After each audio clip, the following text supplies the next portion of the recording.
The gunman had been in Millhaven less than an hour when he broke his first rule. Don't get involved. He'd ridden in on a mare so tired her breath came in short, dusty huffs, her coat dark with sweat despite the autumn chill. The town looked like 100 others he'd passed through. Wooden storefronts with peeling paint, a church with a crooked steeple, streets that turned to soup when it rained.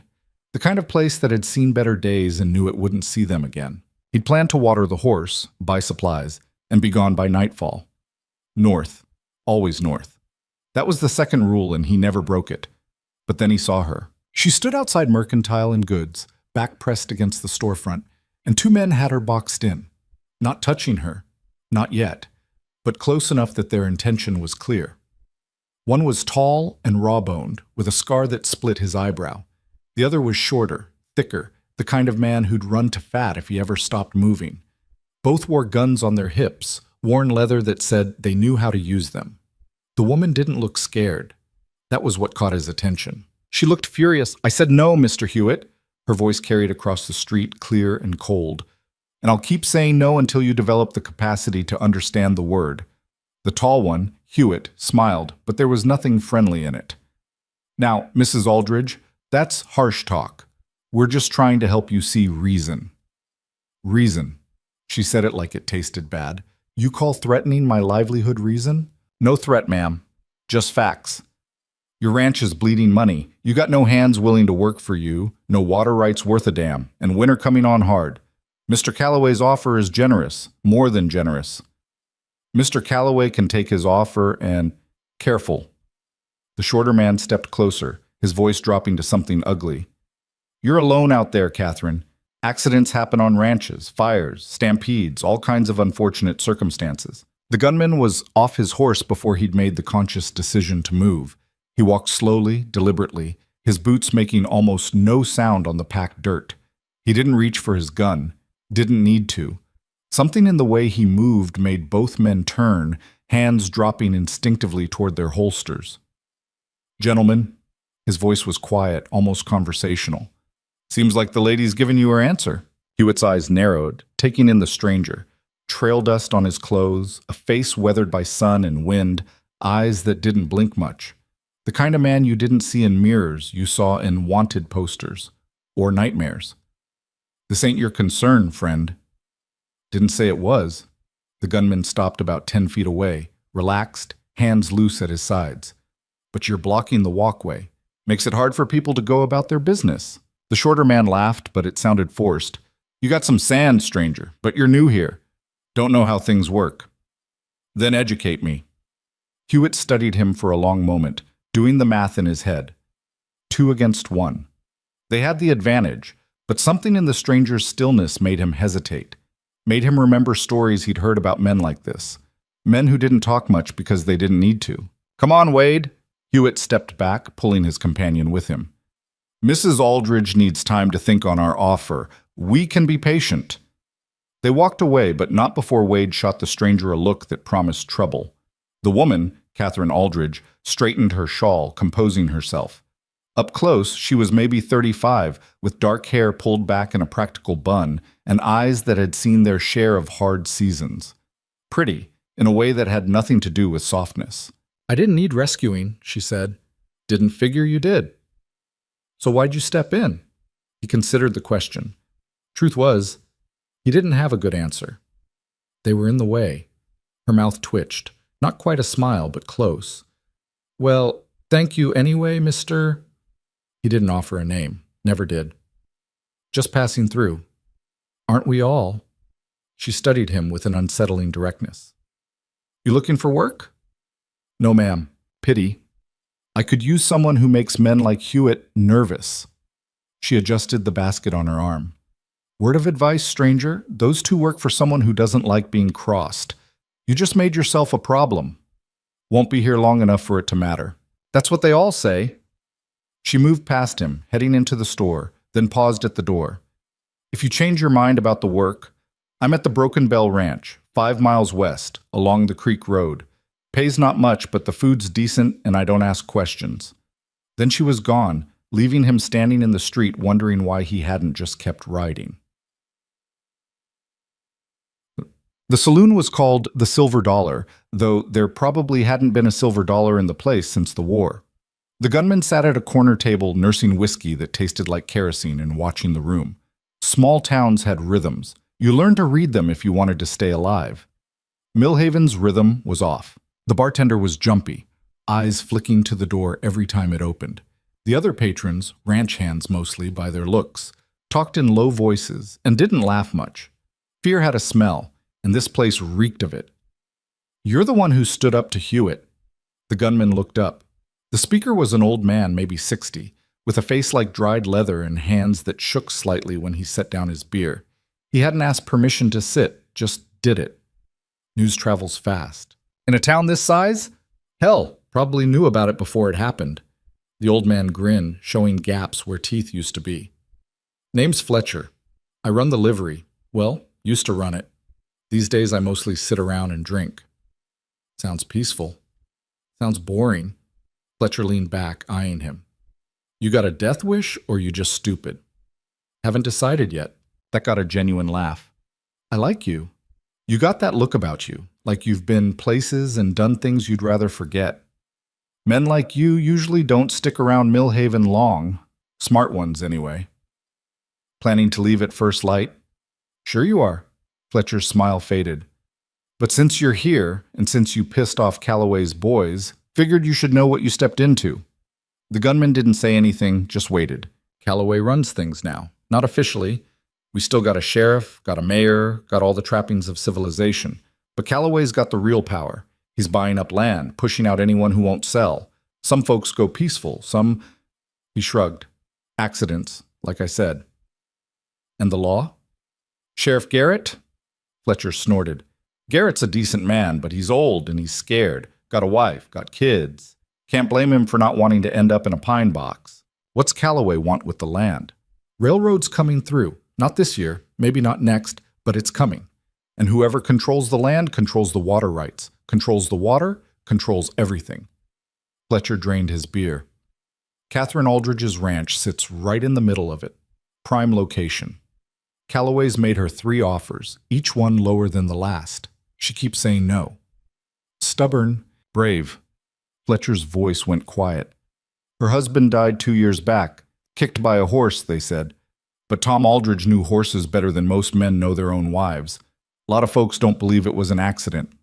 The gunman felt something cold settle in his gut. "Calloway?" "Cha!" "Can't prove it. But Tom was holding out same as Catherine is now. Then one day, accident. Month later, widow gets an offer for the ranch. Generous, considering the circumstances." Fletcher stood, knees creaking. "Like I said, smart men don't stick around. But you don't strike me as particularly smart." He walked away, leaving the gunman alone with his thoughts and his bad whiskey. He should have left that night. Should have saddled his horse and ridden north, put Millhaven and Catherine Aldridge and the whole mess in his rear view. That was the rule. That was how you survived. Instead, he sat in his rented room above the general store, cleaning his gun and thinking about a woman who stood her ground against men with nothing but her anger to protect her. Thinking about a dead husband and a ranch in the middle of someone else's plan. Thinking about how tired he was of running. The knock came around midnight. He had the gun in his hand before the second knock finished, moving silently to the side of the door. "Who is it?" "Catherine Aldridge." He opened the door slowly, keeping the gun low but ready. She stood in the hallway, still dressed but with her hair down now, making her look younger, more vulnerable. Her eyes went to the gun, then to his face. "I'm not here to cause trouble. Trouble's all you've been since I rode in." "Fair point." She didn't smile. "Can I come in?" "People talk, but I'd rather they didn't talk about this." He stepped back, letting her enter. The room was sparse, bed, chair, wash basin. No personal effects, nothing that couldn't be abandoned in 30 seconds. She took in the packed saddlebags, the rifle leaning against the wall, the way he'd positioned the bed to have a clear view of both the door and window. "You live like a man expecting trouble." "Trouble's what I know." He holstered the gun but didn't sit. "Why are you here, Mrs. Aldridge?" "Call me Catherine." She moved to the window, looking out at the dark street below. "Those men today, Hewitt and Wade, they'll be back. With more men. Calloway doesn't like being embarrassed. Then sell him the ranch. No. The word was flat, final. That ranch is mine. I built it with Tom, watched him die for it. I'm not handing it over to some land-grabbing bastard because he can hire guns faster than I can. So you're here to hire me. I'm here to offer you a choice. She turned to face him. Leave tomorrow like you planned, or stay and help me fight.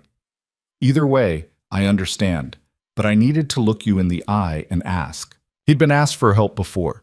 Desperate people always asked.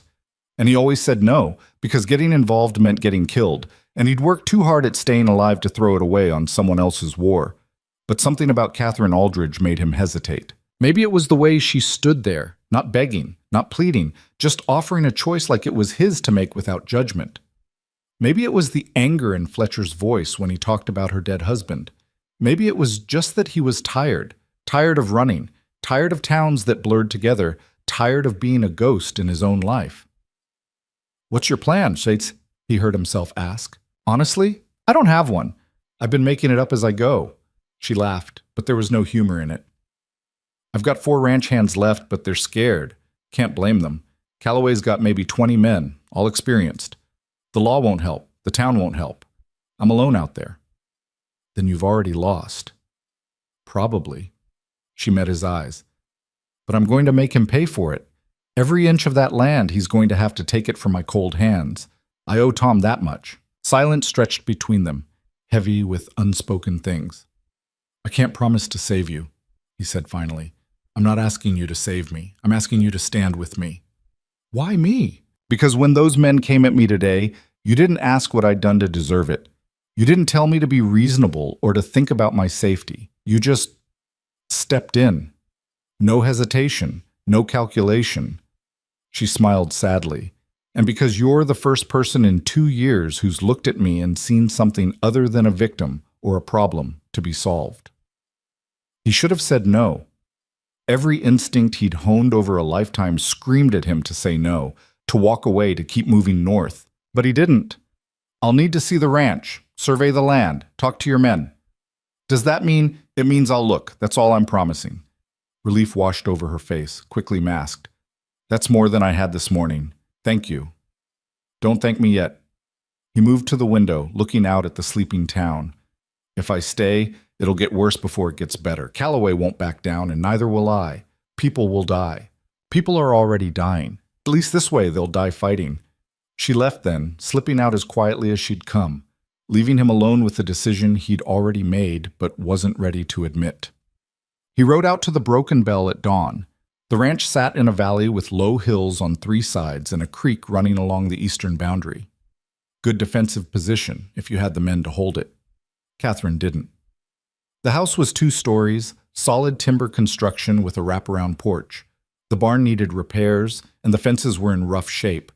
But the land itself was prime, rich grass, good water, access to the main road. Worth killing for if you were the killing type. Catherine met him on the porch, wearing work clothes now instead of the dress from yesterday. She looked more at home here, more herself. "Coffee?" she offered. "Rather see the property." She led him on a tour, the pastures, the water sources, the outbuildings. As they walked, she talked, explaining the layout, pointing out weak points she'd already identified. She'd been thinking about this, preparing. Not enough to win, but enough to die expensively. "Your hands," he said. "Where are they?" "Hiding mostly. 2 quit last week. The others are loyal, but—" She gestured toward the barn, where he could see a couple of figures moving around, keeping their distance. "They're scared. Can't fault them for that." Fear's honest. They ended up back at the house. She poured coffee, strong and black, and they sat on the porch, looking out over land worth dying for. "What's the real reason you won't sell?" he asked. She was quiet for a long time. "Tom and I came here with nothing, built this place from dirt and sweat and hope. We were going to raise children here, grow old watching sunsets from this porch. Then he died, and everyone expected me to fold. Move to town, find a new husband, let some man take over." She sipped her coffee. "I stayed out of spite at first. Then I stayed because it was mine. Because giving up would mean Tom died for nothing. He died because a horse kicked him. He died because Calloway wanted this land and Tom wouldn't sell. Don't pretend you don't know the difference. He did know the difference. He'd seen enough accidents to know when death had help. If I stay, he said slowly, it won't be clean. I don't do clean. I'm not asking for clean, I'm asking for effective. Effective means bodies. Then there'll be bodies. She set down her cup, her hand steady. I'm not naive, stranger. I know what I'm asking. I know what it'll cost, but I'm asking anyway, because the alternative is worse. He studied her.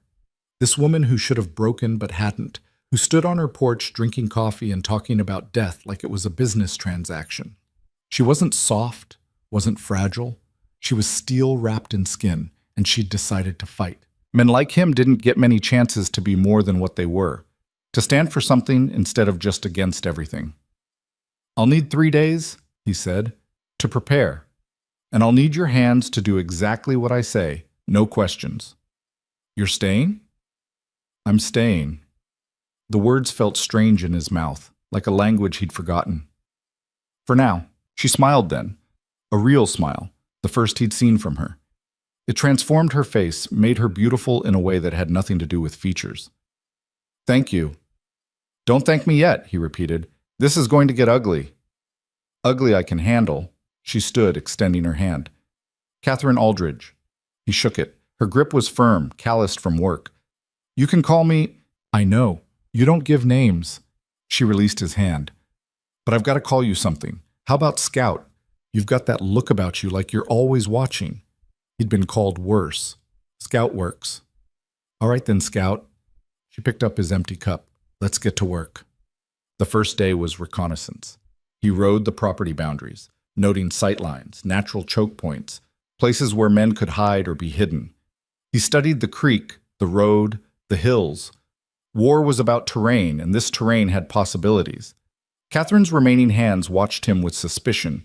2 older men named Pete and Carlos, and a kid barely 20 called Jimmy. They'd heard stories about men like him, and none of those stories ended well. He gathered them in the barn after sunset. Calloway's coming, he said without preamble. Could be tomorrow, could be next week, but he's coming. And when he does, he'll bring guns, lots of them. Pete, the oldest, spat tobacco juice. So what are we supposed to do? We're ranch hands, not soldiers. You're men who know this land. That's better than soldiers. He unrolled a hand-drawn map on a workbench. We're going to turn this ranch into a fortress. Not walls and gates. Those won't help against 20 armed men. But obstacles. Complications. Things that slow them down and channel them where we want them. You're talking about a siege, Carlos said quietly. I'm talking about survival. He pointed to the map. The creek here. We're going to divert part of it, make the eastern approach muddy, harder to cross quickly. The south road, we'll dig trenches, make them shallow enough to be invisible at a gallop, but deep enough to break a horse's leg if they're not careful. Jimmy looked sick. That's mean. War's mean. He met the kid's eyes. You want fair, take it up with Calloway. He's the one bringing the fight. Catherine stood in his doorway, listening. What else? Supplies, ammunition, medical kit.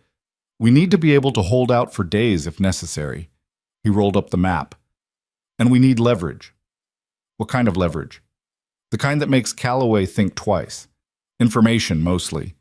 Names, dates, proof of what he's doing, anything we can use to hurt him if he hurts us. Pete scratched his beard. You mean blackmail? I mean insurance. They worked through the night, digging, building, preparing. The ranch hands were clumsy at first, uncertain, but they learned fast. Fear was a good teacher. Catherine worked alongside them, never complaining, never slowing. He caught her watching him sometimes, studying the way he moved, the way he thought 3 steps ahead. She was learning too, in her way. By dawn, the first defenses were in place. Hidden trenches, reinforced positions, supply caches. It wasn't much, but it was something. Will it be enough? She asked as the sun came up, both of them exhausted and dirt-streaked. No. He didn't believe in comforting lies. But it'll make them pay. Good. She smiled grimly. That's all I'm asking. Yeah. The second day he went to town. The sheriff's office was easy to find, peeling green paint, bars on the windows, a sad attempt at authority in a place where authority had failed. Sheriff Garrett was inside, feet up on his desk, reading last week's newspaper. He looked up when the door opened, and his expression went carefully neutral. "Mr. Scout, isn't it? Heard you were still around. Need information." "Don't we all?" Garrett set down the paper, studying him. "You've made quite the impression. Folks are talking. Calloway's asking questions." "Let him ask." He pulled up a chair without being invited. "Catherine Aldridge's husband, Tom. How'd he really die?" Garrett's jaw tightened. "Horse kicked him. Said so in my report." "Reports lie. Sometimes."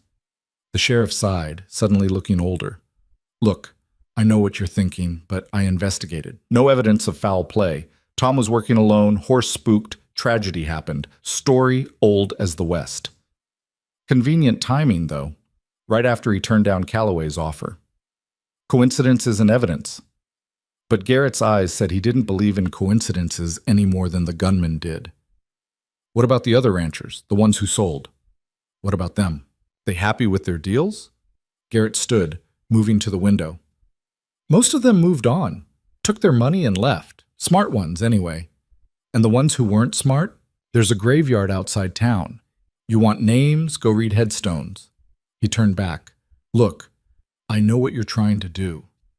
You think you're going to save Catherine, play the hero, maybe find some redemption, but this isn't that kind of story. Calloway's connected, federal people, railroad money, judges in his pocket. You can't beat that with a gun and good intentions. Not trying to beat anything, just trying to survive. Then leave, tonight. Take Catherine with you if she'll go. Start over somewhere Calloway's shadow don't reach." "She won't go." "Then she'll die." Garrett's voice was heavy with resignation. "And you'll die with her, and nothing will change. Calloway will get the land, the railroad will come through, and in 10 years nobody will remember any of this." The gunman stood. "Maybe, but they'll remember the price." He left the sheriff staring after him, a man watching a train wreck he couldn't stop. That night, riders came.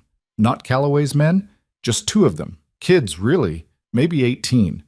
They rode in hard and fast, torches in hand, aiming for the barn. Amateur hour. Meant to scare, not kill. They didn't make it past the creek.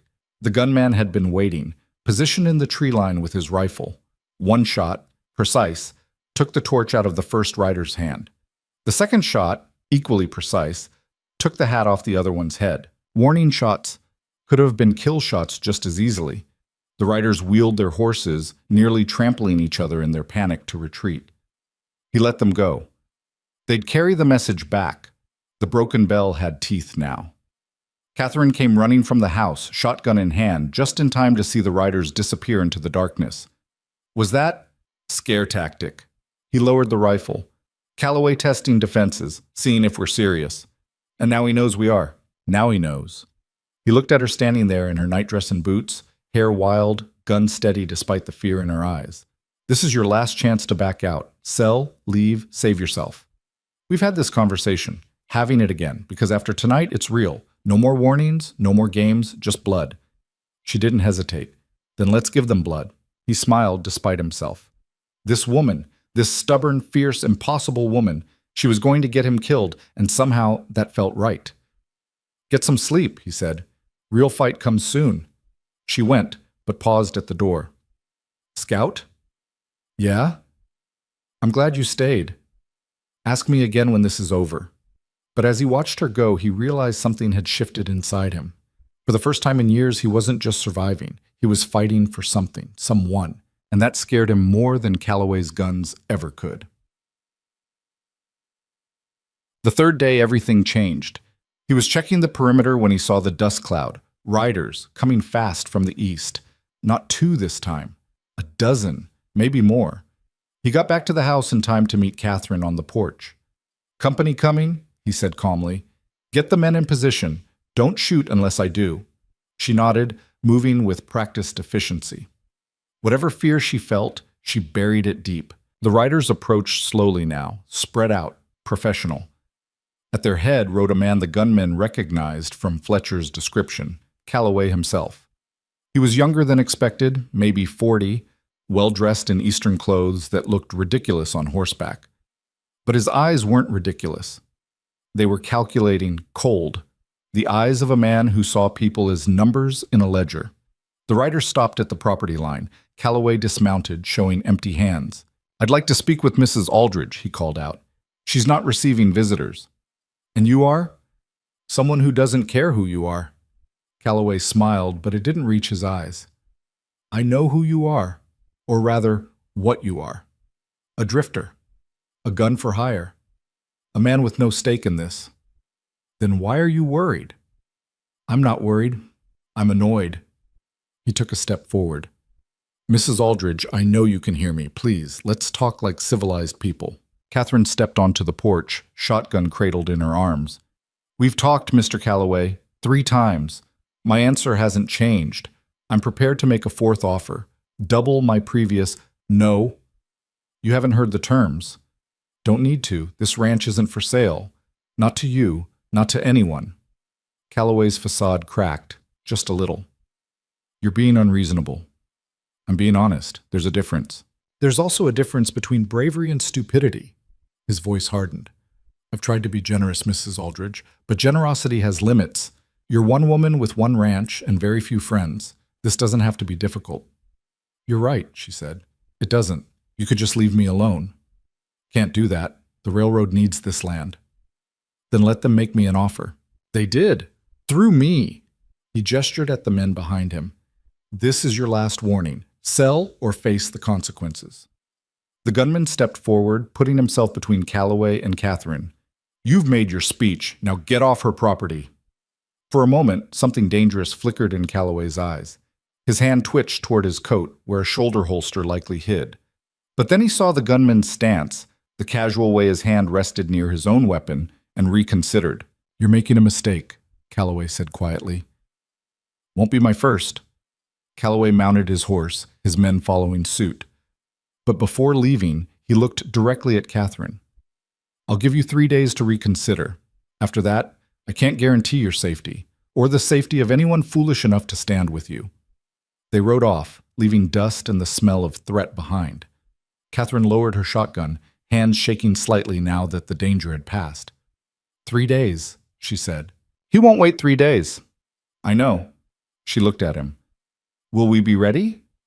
He thought about the defenses they'd built, the men they had, the odds stacked impossibly against them.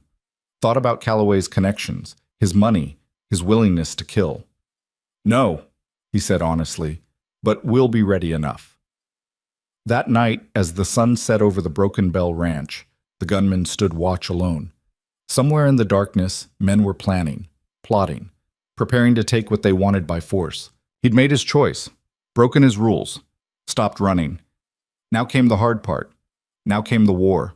The 3 days Calloway promised turned into a waiting game that frayed nerves worse than any gunfight could. Scout spent the hours teaching Catherine's men things they shouldn't need to know. How to sight a rifle in darkness. Where to aim when you can't afford to miss. The difference between cover and concealment, one stops bullets, the other just hides you from them. Pete took to it better than expected. The old cowhand had steady hands and a patience born from years of waiting on cattle. Carlos was quick but jumpy, flinching at shadows. Jimmy was going to get himself killed if Scout couldn't fix whatever was broken in him. "You're thinking too much," Scout told the kid on the second morning, watching him fumble with a rifle for the 10th time. "Your hands know what to do. Let them do it." "What if I freeze up?" Jimmy's voice cracked. "What if they come and I just can't?" "Then you'll die." Scout said it matter-of-factly. Not cruel, just honest. But worrying about freezing guarantees it.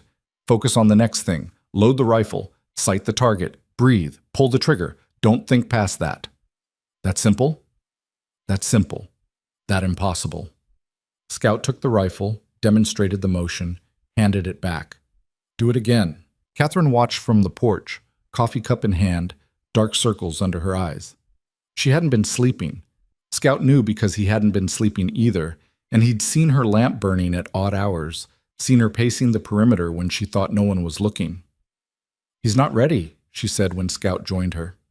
"No." "Are any of us?" Scout didn't answer right away. The honest answer was no, they weren't ready, would never be ready, not for what was coming. But honesty didn't always serve. Ready enough, he said finally. You keep saying that. Because it keeps being true. He leaned against the porch rail, watching the horizon. Ready is a myth, Catherine. You're never ready for violence. You just survive it or you don't. She was quiet then. How many times have you survived it? Enough to know I won't survive it forever. Comforting. You want comfort, wrong person to ask. He glanced at her. But you already knew that. She almost smiled. I did. She set down her cup. Scout, if this goes bad, when it goes bad. When it goes bad, she amended, I need you to promise me something. Don't make promises I can't keep. Just listen. She turned to face him fully. If it comes down to it, if we're losing, I need you to get the men out. Pete, Carlos, Jimmy, they're loyal, but they're not soldiers. They shouldn't die for my pride. What about you? I'm staying. This is my land. That's stupid. That's my choice. Her jaw set in that stubborn line he'd come to recognize. I mean it, Scout. Save them if you can. Leave me if you can't. He studied her, this woman who'd rather die than bend, who measured her worth by the dirt under her feet and the promises she'd made to a dead man. She was going to get herself killed, and she knew it, and she'd made peace with it. That bothered him more than he wanted to admit. I'll do what needs doing, he said, which wasn't a promise but was the closest he could offer. She seemed to accept that. Fair enough. Fletcher showed up that afternoon, riding a sway-backed mule and carrying a bottle of whiskey that had seen better days. Heard you were preparing for war, the old man said, sliding off the mule with a grunt. Figured you could use an extra gun. You can barely hold a bottle, Scout said. How you planning to hold a rifle? Hands shake when I'm sober. Get enough whiskey in me, they steady right out. Fletcher grinned. Besides, I got nowhere else to be. Might as well die doing something interesting. Catherine came down from the porch. Fletcher, you don't have to. I know I don't have to. I want to. His grin faded. Tom was a friend, good man. What happened to him wasn't right. Maybe I can't make it right, but I can damn sure make it expensive for the bastards responsible. Scout recognized the look in Fletcher's eyes. He'd seen it before, in mirrors, and in the faces of men who'd decided they were already dead and were just settling accounts before the devil called them home. You know how to shoot? Scout asked. I was killing men before you were born, son. That a yes? That's a yes. Scout nodded. All right, get yourself positioned in the barn loft. Clear sight lines, good cover. You see someone coming who isn't one of us? You put them down. Can you do that? Fletcher's hands, which had been shaking, went still. Yeah, I can do that. They spent the rest of the day fortifying positions, checking ammunition, going over the plan for the 100th time. It wasn't much of a plan. Hold the high ground, make them pay for every inch, hope they broke before you did. But it was all they had.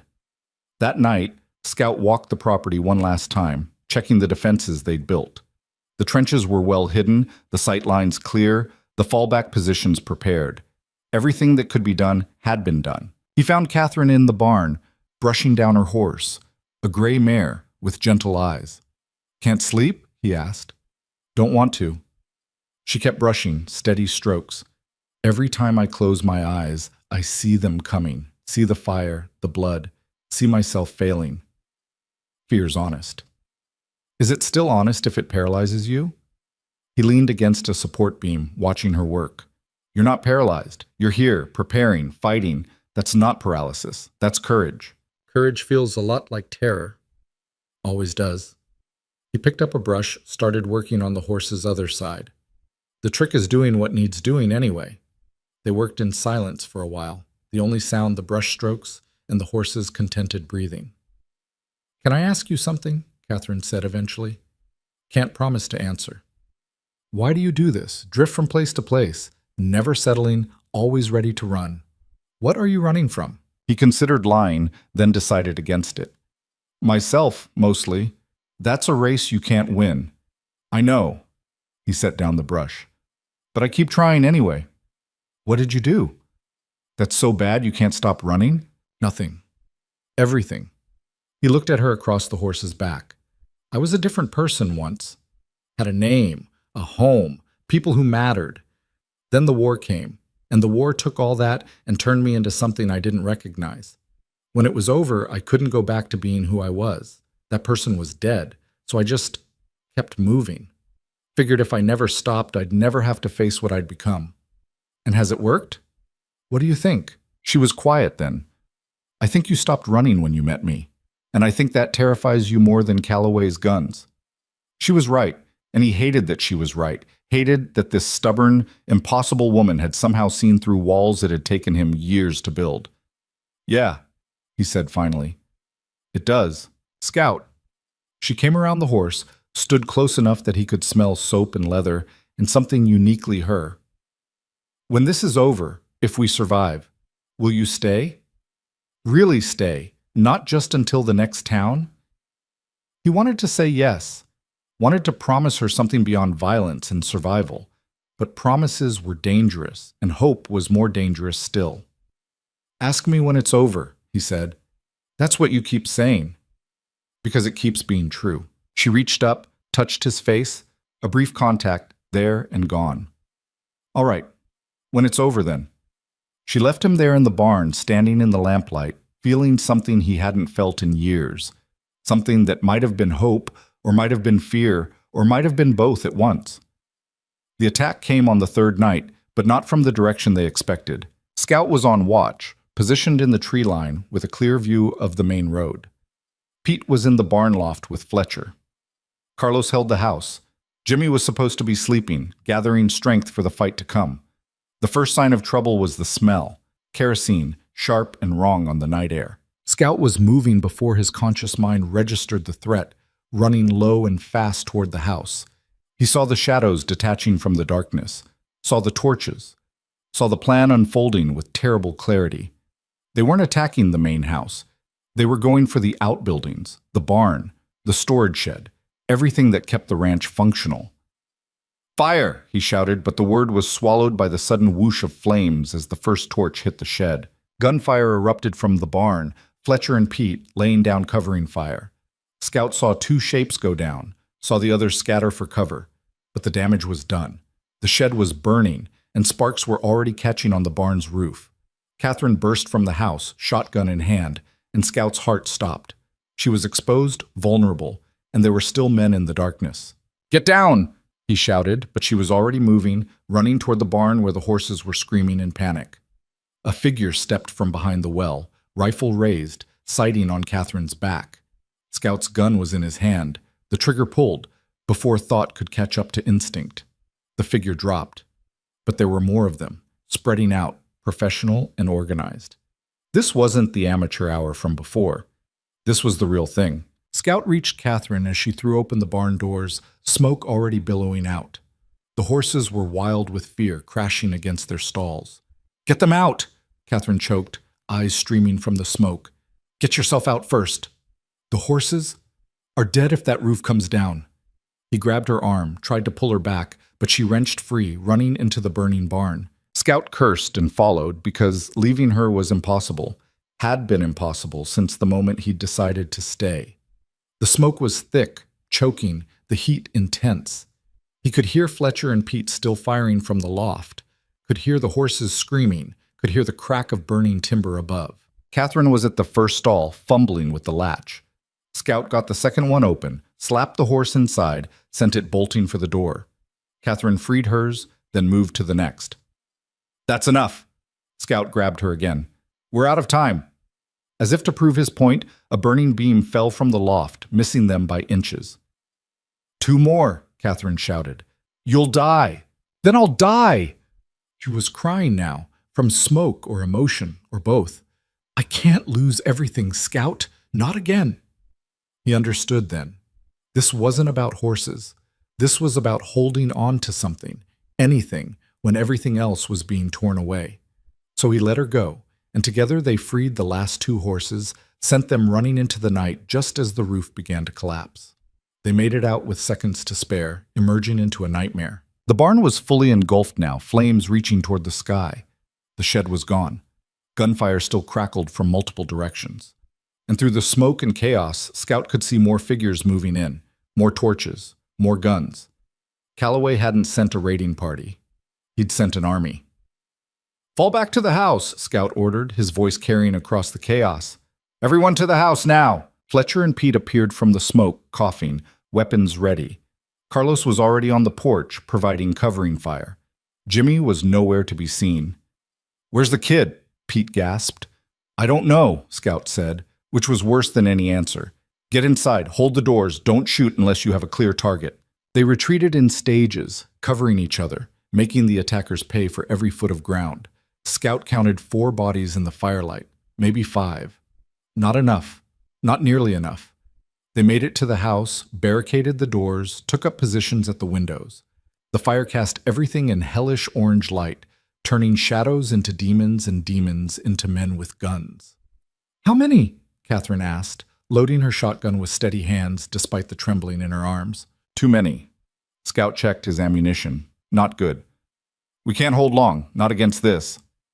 "Then what do we do?" Before he could answer, a voice called out from the darkness.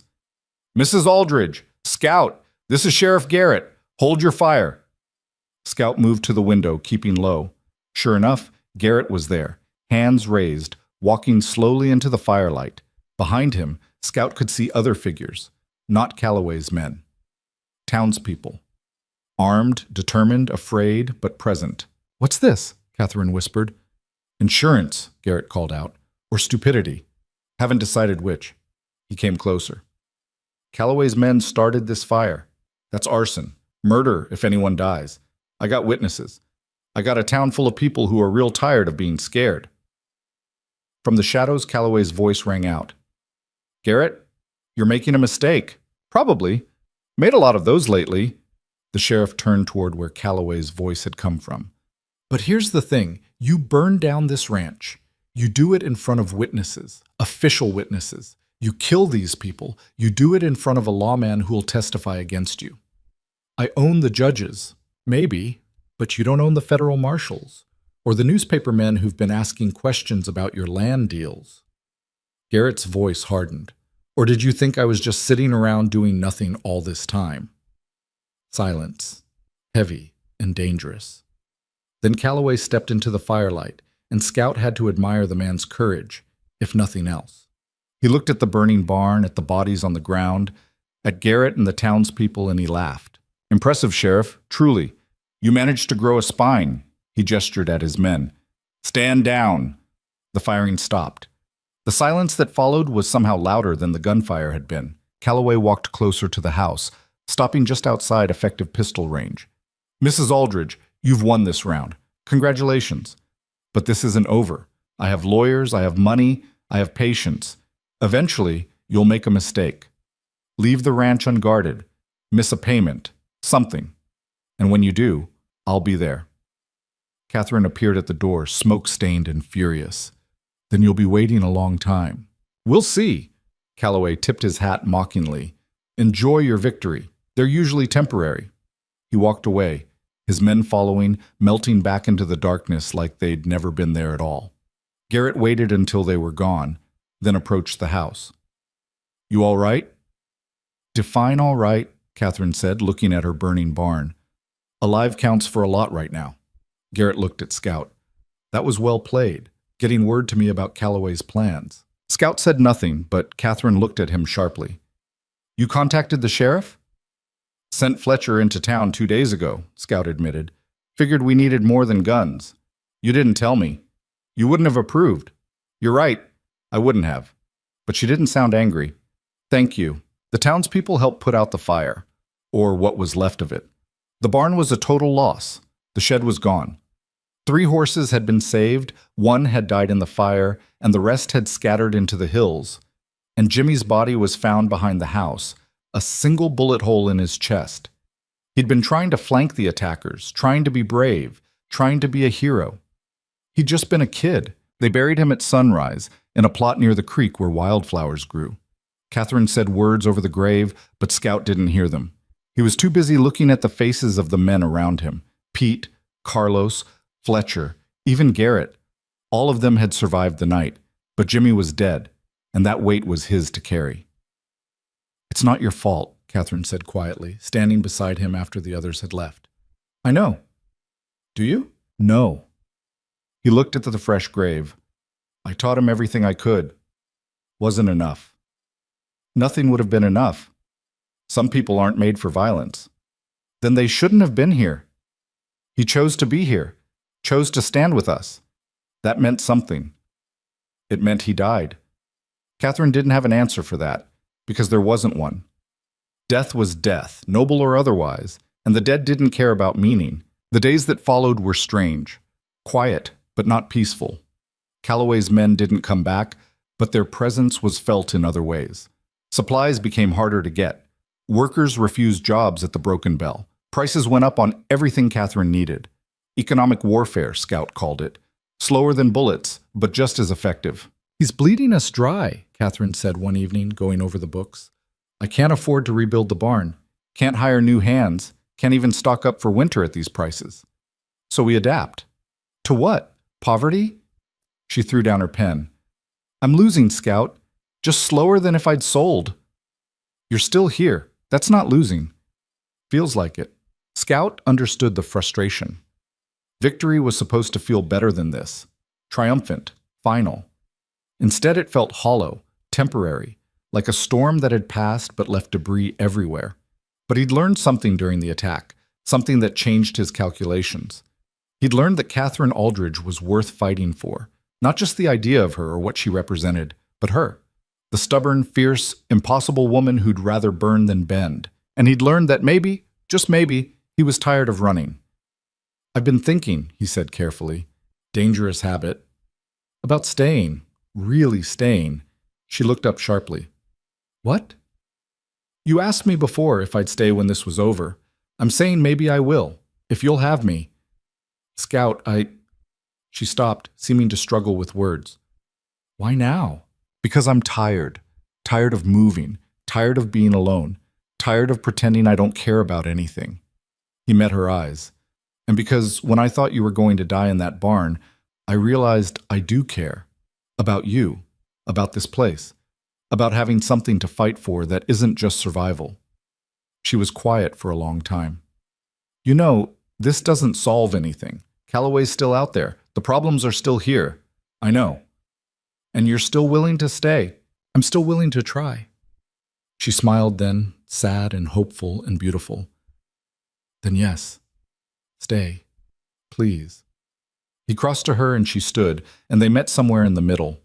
The kiss was hesitant at first, testing, then deeper, more certain. She tasted like smoke and coffee and possibility. When they broke apart, she was crying. I'm a mess, she said, wiping at her eyes. So am I. We're going to fail, you know. Calloway will win eventually. Probably. And you're still staying? I'm still staying. She kissed him again, harder this time, desperate, like she was trying to convince herself this was real. Later, much later, they sat on the porch watching the sun set over land that was hers and might someday be theirs. The burned ruins of the barn cast long shadows. The fresh grave by the creek was a dark reminder of the cost of standing your ground. But they were alive, they were together, and for now that was enough. What happens next? Catherine asked. Don't know. Scout took her hand. But we'll figure it out. Together? Together. It wasn't a happy ending because the story wasn't over. Calloway was still out there, the threats were still real, the future was still uncertain. But it was a beginning, and sometimes a beginning was all you needed. The peace lasted exactly 2 weeks before Scout realized it wasn't peace at all, just a different kind of war. Calloway's strategy had shifted from fire and bullets to something more insidious. The bank in town suddenly found irregularities in Catherine's loan documents. The land office claimed there were disputes over property boundaries that needed surveying, at Catherine's expense. The county assessor arrived unannounced to reevaluate the ranch's worth, and somehow the taxes tripled overnight. This is harassment, Catherine said, staring at the stack of official-looking papers that had accumulated on her kitchen table. Legal harassment, but harassment all the same. Scout read through one of the documents, his jaw tightening. They're burying you in red tape, making it too expensive to fight. I can't afford a lawyer, can't afford the surveys or the new taxes or any of it. She pushed back from the table, frustration radiating off her. He's going to take this place without firing another shot. Not if we find leverage first. What kind of leverage? Scout had been thinking about that question for days, turning it over in his mind like a puzzle with missing pieces. Calloway was connected, wealthy, protected by layers of bureaucracy and bought judges. Attacking him directly would be suicide. But every man had vulnerabilities, and wealth didn't make you invincible, just harder to kill. Information, Scout said. Proof of what he's doing, names, dates, payments, anything we can use to expose him. And where exactly do we get that? From the source. He met her eyes. His office, his files, his secrets. Catherine stared at him. You're talking about breaking in. I'm talking about evening the odds. That's insane. His office is in town, probably guarded, definitely locked. You'd never make it in, let alone out. Probably not. Scout stood, moving to the window. The morning sun cast long shadows across the damaged ranch. But I'm out of better ideas. She came to stand beside him, her reflection ghostly in the glass. If you get caught, Garrett won't be able to protect you. Calloway will have you arrested. Maybe worse. I know. And you're still willing to try? He turned to face her. You stood up to armed men because this place mattered, because Tom mattered, because surrendering wasn't in you. He touched her face, gentle. I'm staying, Catherine. Really staying. That means your fights are my fights now. Her eyes were wet, but she didn't cry. When? Tonight, new moon, less light. And I'll need Fletcher. Fletcher's an old drunk. Fletcher's an old drunk who knows every back alley and loose window in this town. He'll get me in. She wanted to argue. He could see it in the set of her jaw, the tension in her shoulders. But she also knew he was right. They were losing, slowly but inevitably, and desperate times called for desperate measures. Be careful, she said finally. Careful's for people with something to lose. He kissed her forehead. I've got everything to lose now. I'll be terrified. That almost made her smile. Fletcher was predictably enthusiastic about the plan, which should have been Scout's first warning that it was a terrible idea. Breaking and entering, the old man slapped his knee. Haven't done that since 71. Nearly got hanged for it, too. That's not encouraging. Wasn't meant to be. I'm just saying I've got experience. Fletcher pulled out a hand-drawn map of Millhaven, surprisingly detailed for a drunk. Calloway's office is here, second floor above the land registry. 2 entrances, front stairs, which are locked and watched, and a back staircase that leads to the alley. Guards? 1, usually, but he's lazy, spends most of his time in the saloon across the street. Figure we wait until he's good and drunk, then slip in while he's occupied. Scout studied the map. What about the door locks? Old tumbler locks, standard issue. I can pick those in my sleep. Fletcher grinned. Literally. Did it once while passed out. Don't remember it, but my friends swear it happened. You fill me with confidence. I'm old, not useless. There's a difference. They went over the plan 3 more times, accounting for variables, planning escape routes, discussing what to do if things went wrong. By the time the sun set, Scout felt as prepared as he'd ever be, which wasn't very. Catherine walked him to his horse, her face carefully neutral. If this goes bad, she started. It won't. But if it does, don't do anything stupid. Don't try to fight your way out. Just run. That's rich coming from you. I'm serious, Scout. She grabbed his arm. I can lose the ranch. I can lose everything else. But I can't. Her voice caught. Just come back, please. He pulled her close, breathing in the scent of her hair, memorizing the feel of her against him. I'll come back. Promise? I promise. It was a lie, and they both knew it. In their line of work, promises were just pretty words you told yourself to make the fear manageable, but sometimes pretty words were all you had. The ride to town took an hour. Fletcher met him at the livery, already half drunk but still steady enough to walk straight. Right on time, the old man said. Guard's been hitting the bottle hard tonight. Saw him stumble out of the saloon 20 minutes ago. Gave him another drink on my tab to keep him occupied. You're a criminal mastermind. Just experienced. Fletcher produced a set of lockpicks from his coat. Shall we? The back alley was dark, smelling of garbage and horse manure. The staircase Fletcher had mentioned was barely visible, tucked between buildings like an afterthought. They climbed carefully, testing each step for creaks. The door at the top was locked, as expected. Fletcher knelt before it, picks in hand, working by touch more than sight. You know what you're looking for? He whispered. Ledgers. Correspondence. Anything connecting Calloway to the land seizures or Tom Aldridge's death. That's a tall order. Hence the breaking and entering. Fletcher grunted, and Scout heard the satisfying click of tumblers falling into place. We're in. The office was smaller than Scout expected. Just 2 rooms, one for meeting clients, one for storing files. He moved to the filing cabinets while Fletcher kept watch at the window. The first cabinet was locked. Scout forced it with his knife, not caring about the damage. Stealth was already compromised the moment they'd broken in. Now it was just about speed. He rifled through files, scanning names and dates. Land deeds, mostly. Purchase agreements, letters from railroad companies. Then, in a folder marked Acquisitions, he found it. Tom Aldridge's name, along with a notation. Subject resistant to sale, alternative measures approved. Below that, a payment record. $500 to a man named Wade Hewitt, dated 3 days before Tom's death. Scout's blood went cold.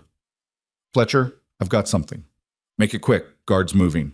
Scout grabbed the file, stuffed it inside his coat.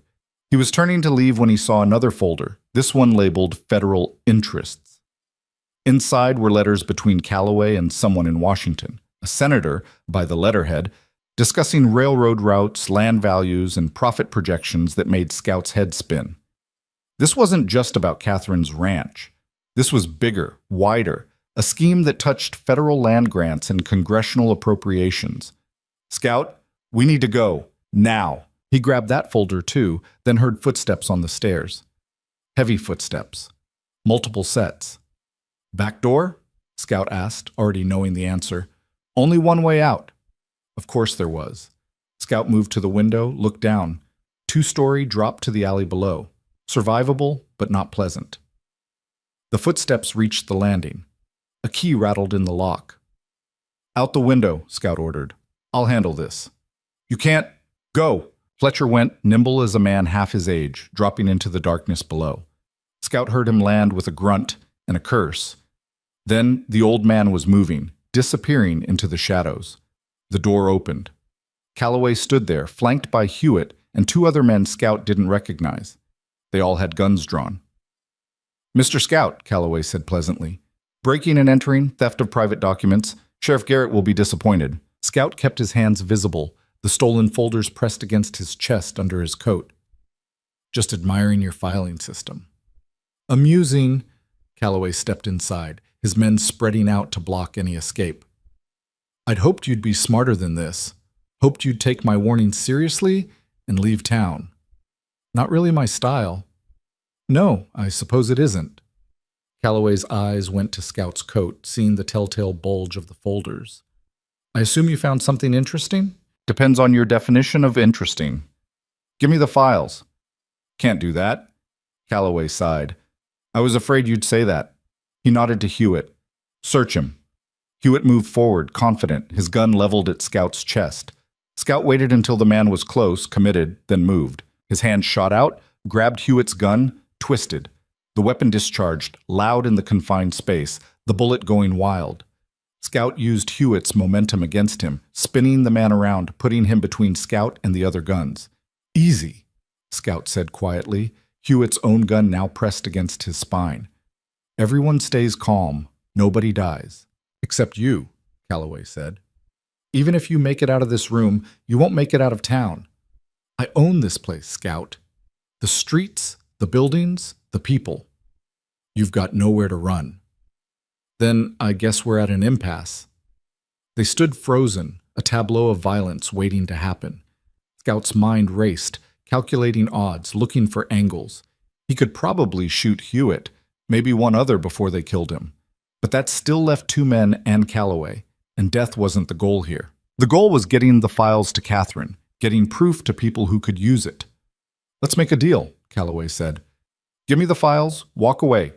I'll even let you leave town safely. No charges, no pursuit. Just gone. And Catherine? Catherine's fight is with me, not you. Walk away, and she becomes my problem again, not yours. Scout almost laughed. You really think I'd abandon her? I think you're a practical man. I think you've survived this long by knowing when to fold. Calloway's voice was reasonable, almost kind. This isn't your fight, Scout, never was. You're just a drifter who got caught up in someone else's war. I'm offering you a way out. Tempting. But I made a promise. Scout pressed the gun harder against Hewitt's back.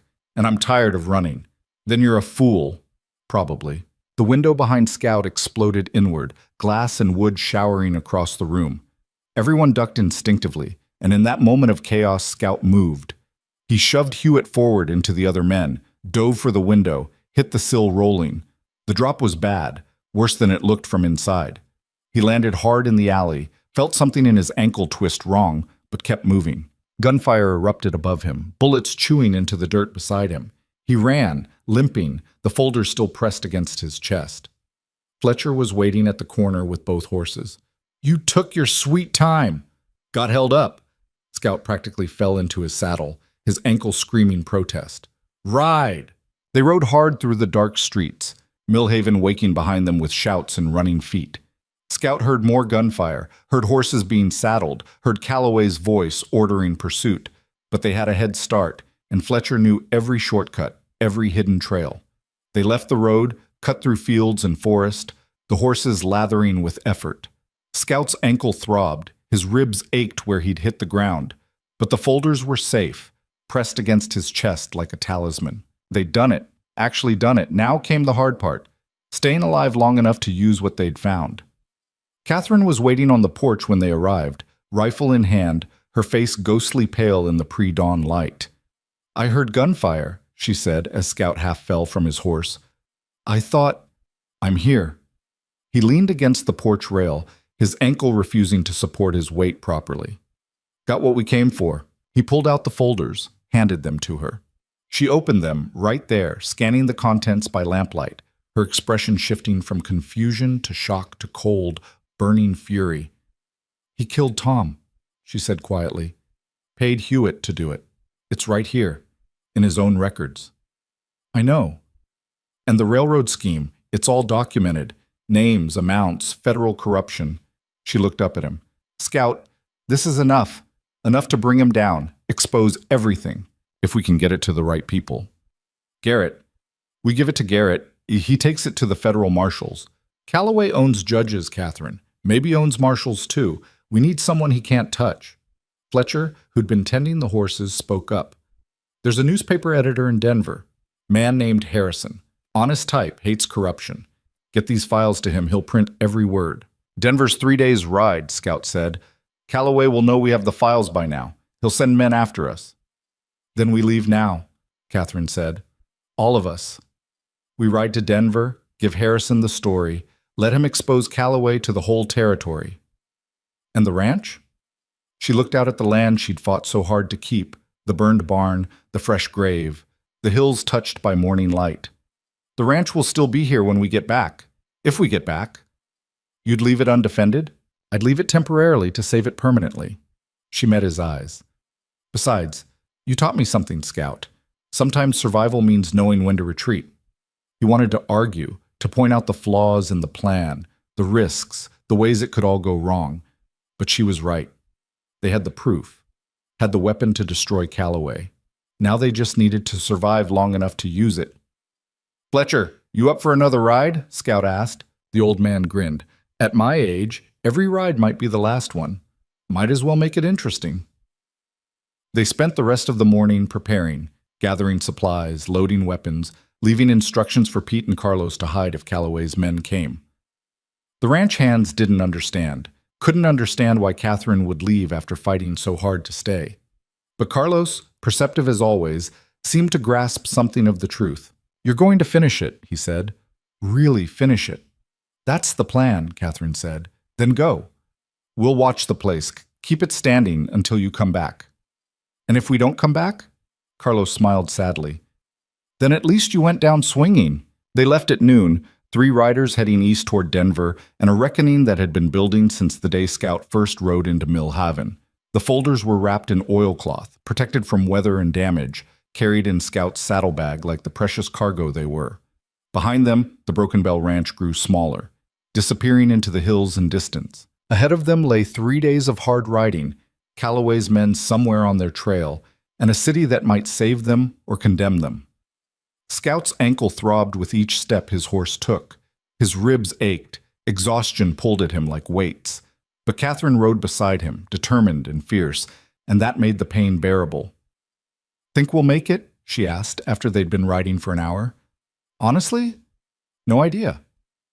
"But you're still here." "Still here," he agreed, "wherever here ends up being." She reached across the distance between their horses, took his hand briefly. "Thank you for all of this, for staying. Thank me when we survive." "I will." She released his hand, smiled. "I'll thank you every day for the rest of our lives." It was a promise neither of them could keep, built on hope instead of certainty.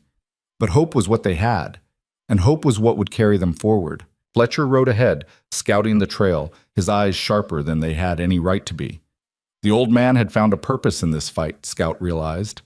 Found a reason to be more than the town drunk, more than a ghost living on borrowed time. They all had. Catherine had found a way to honor Tom's memory while building something new. Scout had found a reason to stop running. Fletcher had found redemption, and maybe, just maybe, that would be enough to see them through what was coming. The sun climbed higher, the miles fell away behind them, and somewhere ahead lay Denver, justice, and the end of one story or the beginning of another. Scout couldn't tell which. He just knew he'd keep riding until he found out. The beginning Scout had promised turned sour within a week. Calloway didn't come with guns this time.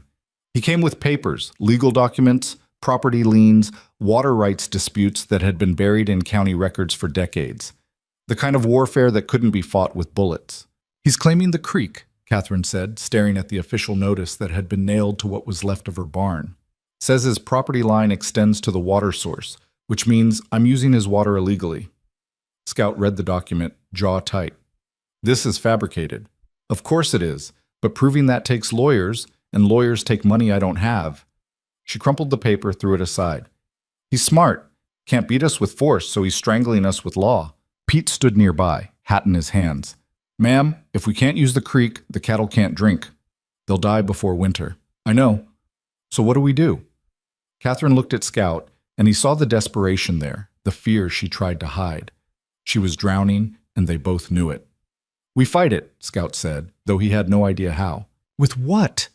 Catherine's voice cracked. "I'm already in debt rebuilding.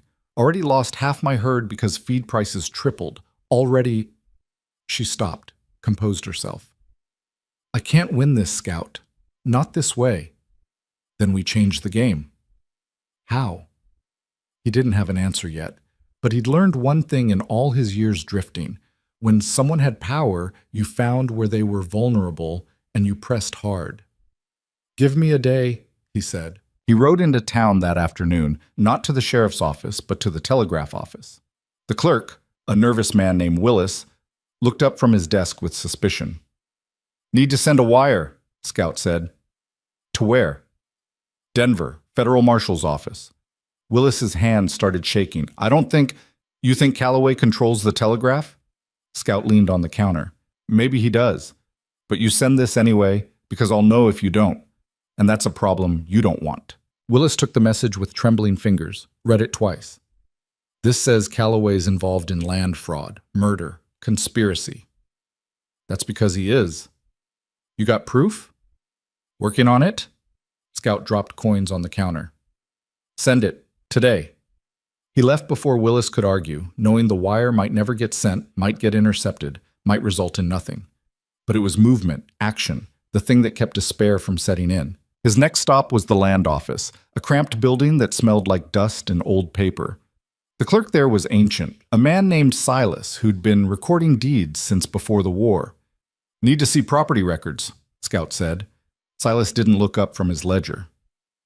"Which property?" "All of them. Everything Calloway's bought in the last 5 years." That got Silas's attention. "That's a lot of records." "Got time." "Got authorization?" Scout set a $20 gold piece on the desk. "That authorization enough?" Silas looked at the coin, then at Scout, then made it disappear with surprising speed for a man his age. "Follow me." They spent the afternoon in the records room, Silas pulling files while Scout took notes. The pattern emerged slowly, then all at once. Calloway hadn't just been buying land. He'd been buying specific parcels, creating a corridor that followed the proposed railroad route exactly. "How do you know where the railroad was going?" Scout asked. Silas shrugged. "Man has connections. Or he made them." Meaning? Meaning the railroad goes where the railroad wants to go. But if someone owns all the land along a certain route, makes it real convenient for the railroad to go that way. Cheaper. Fewer complications. So he's not following the railroad, he's leading it. Smart money says yes. Scout copied down names, dates, purchase prices. Some of the land had been bought fair. Most hadn't. Sellers who'd been pressured, threatened, or in one case, had died mysteriously before signing over their deed. "This help you?" Silas asked. "Maybe." Scout gathered his notes. "Anyone else come looking at these records?" "You're the first in months." "Good. Let's keep it that way." He left with more questions than answers, but at least now he had direction. Calloway's weakness wasn't his men or his money. It was his plan. The whole scheme depended on secrecy, on people not connecting the dots between dead ranchers and railroad routes. So Scout would connect them, publicly, loudly, in ways Calloway couldn't silence. He found Catherine in the barn ruins that evening, salvaging what she could from the wreckage. Her hands were blistered, her face streaked with ash, but she kept working. "Found something," he said. She looked up, hope flickering. "What?" He explained what he'd learned, the land purchases, the railroad connection, the pattern of death and acquisition. She listened without interrupting, her expression hardening with each detail. "So he's been planning this for years," she said when he finished. "At least. And Tom figured it out. That's why he died." "That's my guess?" She sat down hard on a charred beam, suddenly looking exhausted. "I want to hurt him, Scout. I want to make him pay for what he did to Tom, to this town, to all of us." "We will." "How? He owns the judges, the law, probably half the territory. What can we do that he can't undo?" Scout pulled out his notes. "We go over his head. Federal marshals don't care about local judges, and newspapers care about scandal more than they care about advertising money. We make this public, we make it loud, we make it impossible to ignore. And if that doesn't work, then we burn his world down the way he tried to burn yours." She looked at him for a long moment, searching his face for something. "You've changed." "How so?" "When you first came here, you would have said that was too risky, too much exposure, would have told me to cut my losses and run." "Maybe I did change." He sat beside her. "Or maybe I just found something worth the risk." She leaned against him, just for a moment, drawing strength. "What do we do first?" "First, we talk to Garrett. Get him to make official statements about what happened here. Then we get Fletcher and anyone else willing to testify about Calloway's methods." Scout folded his notes. "Then we go to the newspaper, tell them everything, let them print it." "They won't. Calloway will stop them." "Then we go to newspapers outside his reach. Denver, San Francisco, anywhere with editors who care more about truth than safety." It wasn't a perfect plan. Wasn't even a good plan. But it was something. And something beat nothing by a country mile. They worked through the night, building their case. Garrett provided written testimony, his hand shaking as he signed it. Fletcher told stories about other ranchers, other accidents, other convenient deaths. Even Pete and Carlos added what they knew, which wasn't much, but it filled in gaps. By morning, they had a file 2 inches thick. Evidence, testimony, dates, and names that painted a picture of systematic land theft and murder. "Now what?" Catherine asked, dark circles under her eyes from lack of sleep. "Now we make copies," Scout said. "Lots of copies. Then we send them everywhere. Marshals, newspapers, territorial governor. Spread it so wide Calloway can't contain it. He'll come after us. Probably. People will die." "They're already dying. At least this way they'll know why." She nodded slowly. "All right, let's do it." They spent the next 2 days making copies by hand, Catherine's neat script filling page after page. Scout rode to 3 different towns to mail the packages, using different names, different post offices, covering their tracks, making it hard to trace. The response came faster than expected. 3 days after the first packages went out, a federal marshal arrived in Millhaven. His name was Cole, a hard-faced man in his 50s who'd seen everything and been impressed by none of it.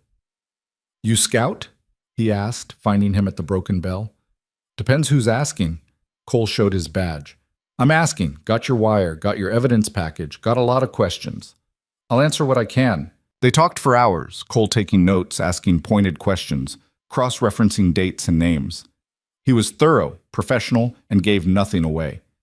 This is serious, Cole said finally. If even half of this is true, Calloway's looking at federal charges, murder, fraud, conspiracy. Enough to hang him twice. It's all true. I believe you. But believing and proving are different things. Cole stood, stretching. I'll need to interview witnesses, inspect properties, gather my own evidence. That takes time. How much time?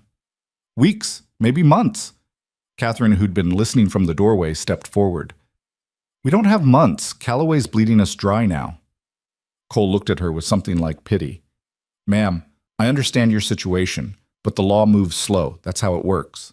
The law moved pretty fast when it served Calloway's interests, she said bitterly. I know, and that's wrong. But I can't fix wrong with more wrong. He put on his hat. I'll do what I can, fast as I can. Meanwhile, be careful.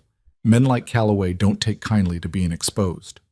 He left, and the silence he left behind was heavy. Weeks, Catherine said flatly.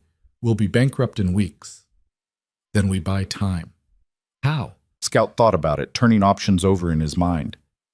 We make Calloway think he's winning. Give him what he wants or make him think we are. Keep him distracted while Cole builds his case. You want me to negotiate with him? I want you to stall him. Make him think you're breaking, ready to deal. String him along. That's dangerous. Everything's dangerous now.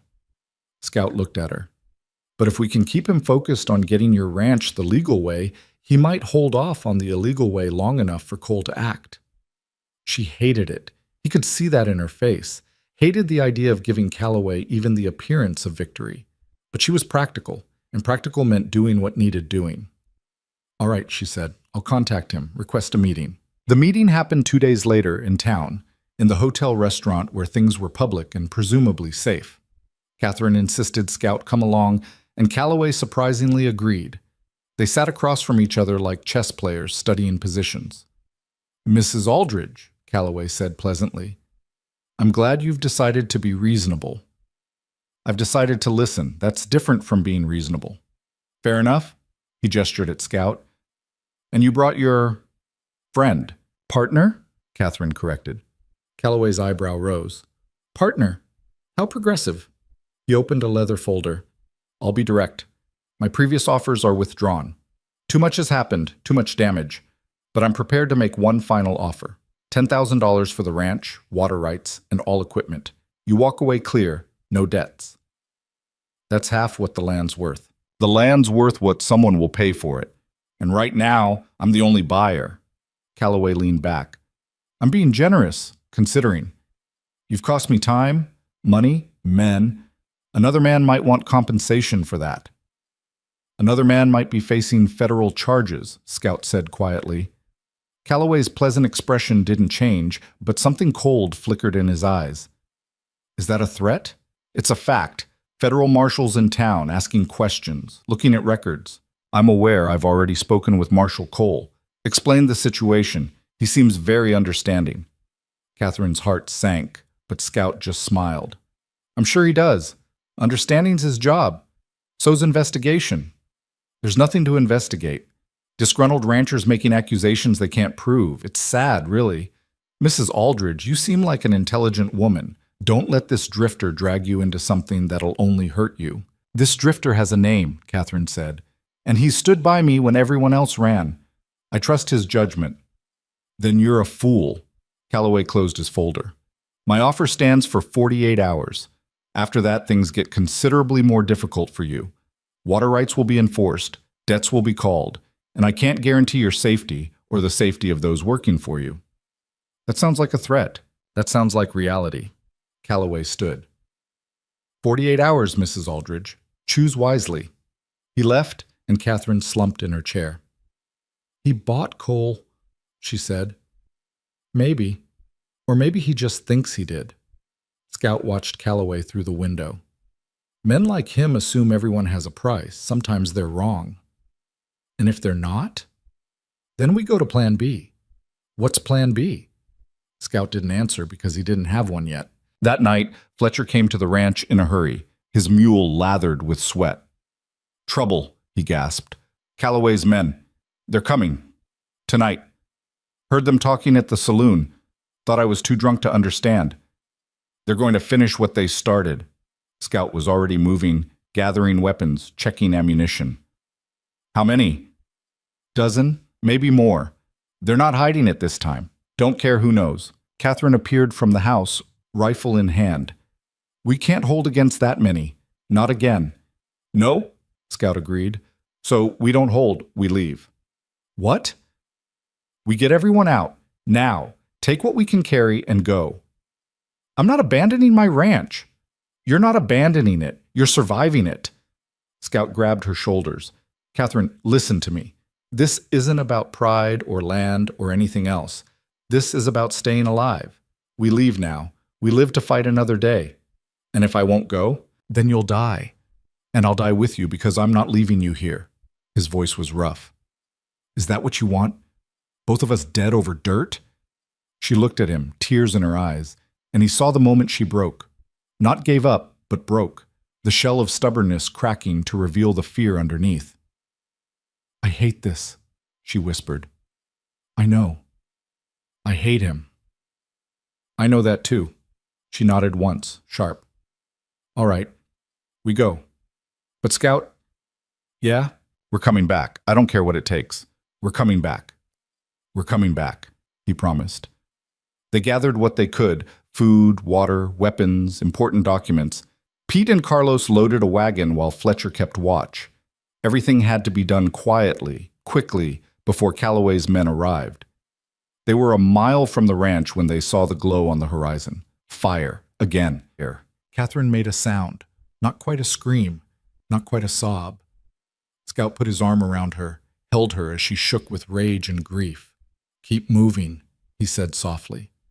"Don't look back." But she did look back, and so did he, and they watched the broken bell burn for the second time. This time, there was no one to put it out. They camped in the hills that night, cold and miserable and defeated. Fletcher took first watch. Pete and Carlos huddled by a small fire, not talking. Catherine sat apart, staring at nothing.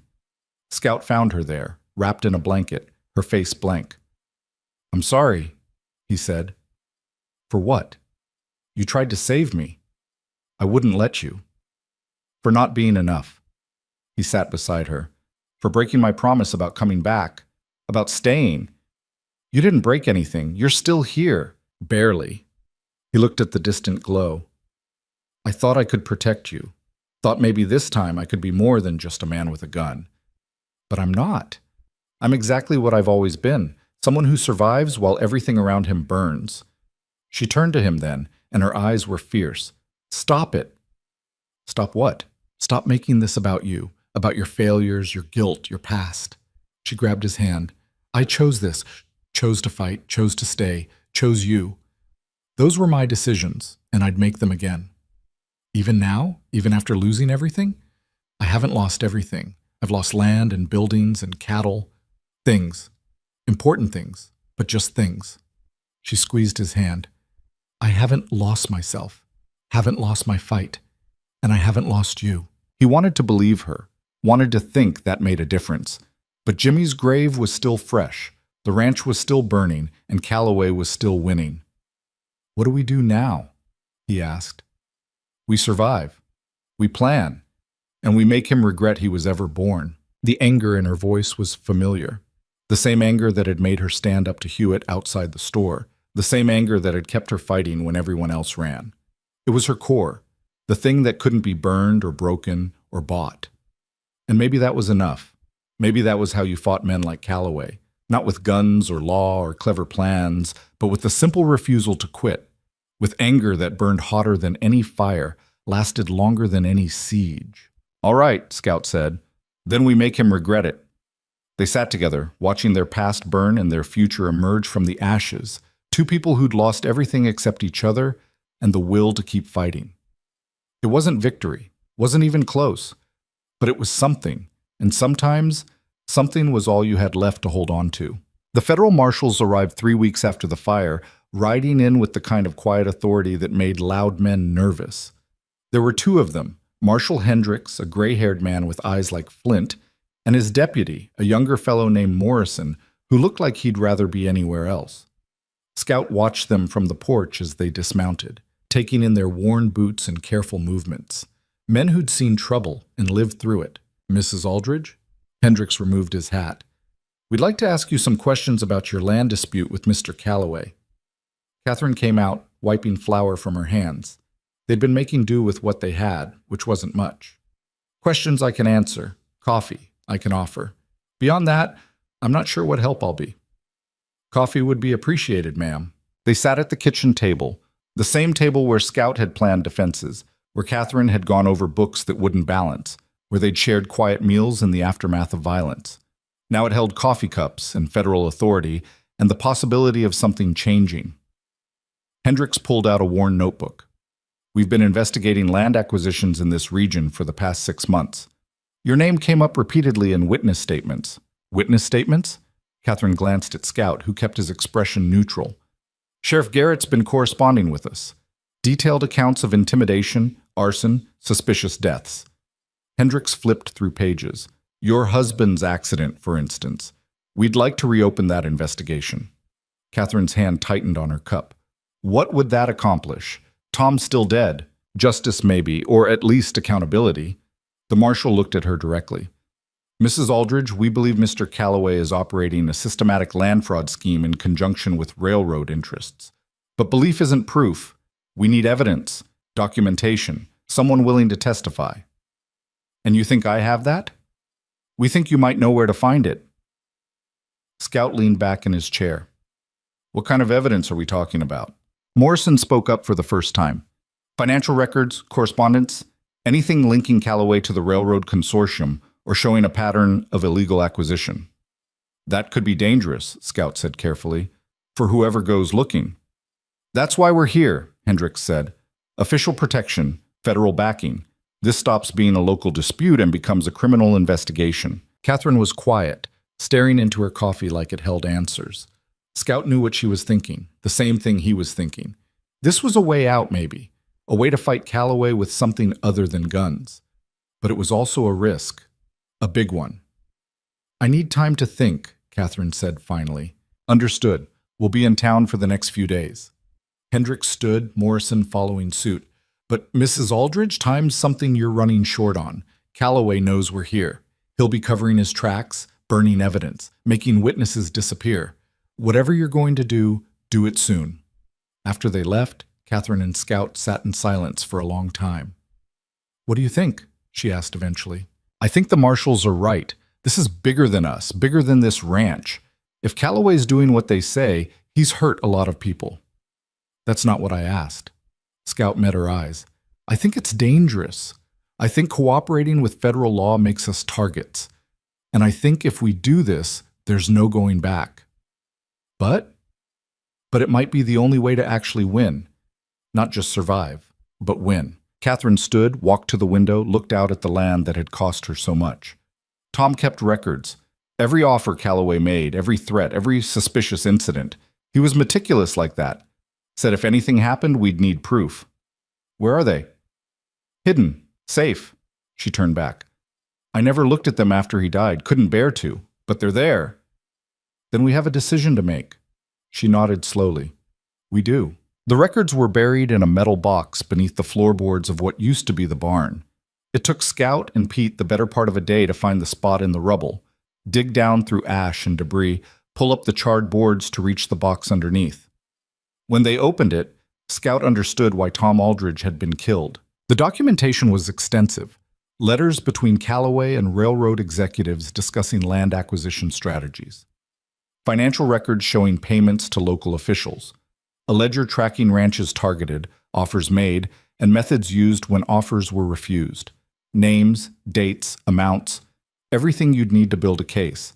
And at the bottom, a separate envelope addressed to Catherine in Tom's handwriting. She opened it with shaking hands, read the single page inside, then passed it to Scout without a word. The letter was simple. Tom had known he was in danger, had known that keeping these records might get him killed, but he'd done it anyway because someone had to stand up. Someone had to say no. He'd asked Catherine not to mourn him, not to give up, not to let Calloway win. He'd asked her to be strong, and she had been. Against impossible odds, she had been. Scout folded the letter carefully, handed it back. He'd be proud of you. Would he? Her voice was thick with emotion. I've lost the barn, lost men who trusted me, nearly lost everything. Some victory. You're still here, still fighting. That's what he asked for. I'm tired, Scout, so tired of fighting. I know. He took her hand. But we're close now, real close.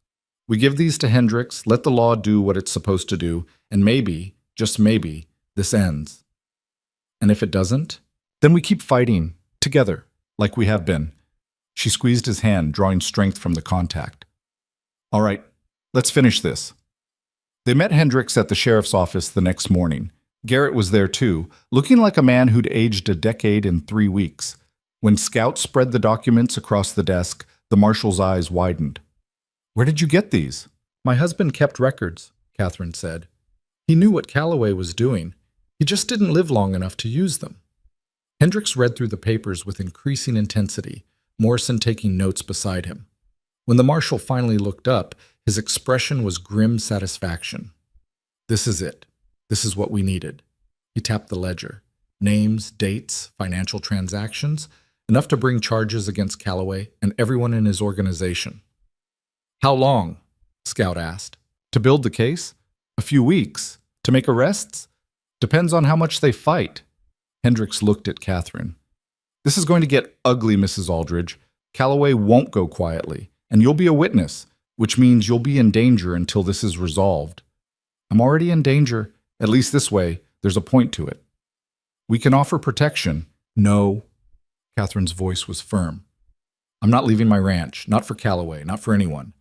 You want me to testify? I'll testify. But I'm doing it for my own land. Hendricks looked like he wanted to argue, then thought better of it. Your choice, ma'am. But we'll have deputies nearby, just in case. Just in case, Catherine agreed. The news spread fast. By evening, everyone in Millhaven knew that federal marshals had evidence against Calloway. By the next morning, half of Calloway's men had disappeared. Rats fleeing a sinking ship, Fletcher called it. But Calloway himself stayed, and that worried Scout more than anything. He's planning something, Scout told Catherine 2 days later. They were reinforcing what was left of the ranch's defenses, preparing for trouble they both knew was coming. He's too smart to just wait for arrest. What can he do? The evidence is with the marshals now. Evidence can disappear. Witnesses can die. Scout hammered a nail into a board, reinforcing the corral fence. And desperate men do desperate things. You think he'll come for me? I think he'll come for all of us. Catherine stopped working, looked at him seriously. Scout, if you want to leave, I'm not leaving.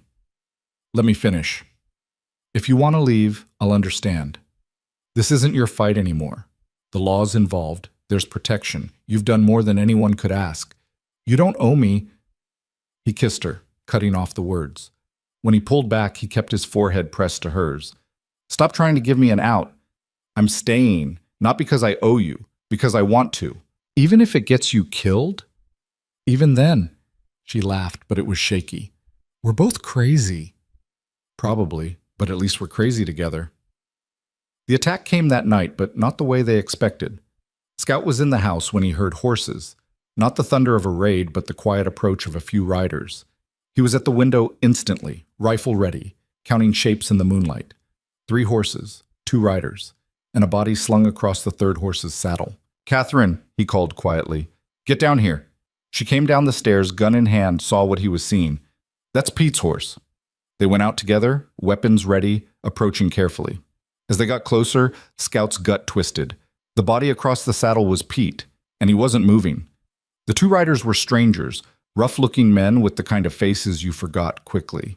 They sat their horses calmly, hands visible, no weapons drawn. He's alive, one of them said. Barely. Found him on the road about 5 miles out. Someone worked him over pretty good. Scout reached Pete, checked for a pulse. Weak, but there. The old cowhand's face was bruised, one eye swollen shut, blood crusting his lips. He'd been beaten systematically, professionally. Help me get him down, Scout said. They carried Pete into the house, laid him on the table. Catherine brought water, bandages, whiskey. Pete groaned as they cleaned his wounds, his one good eye opening to focus on Scout.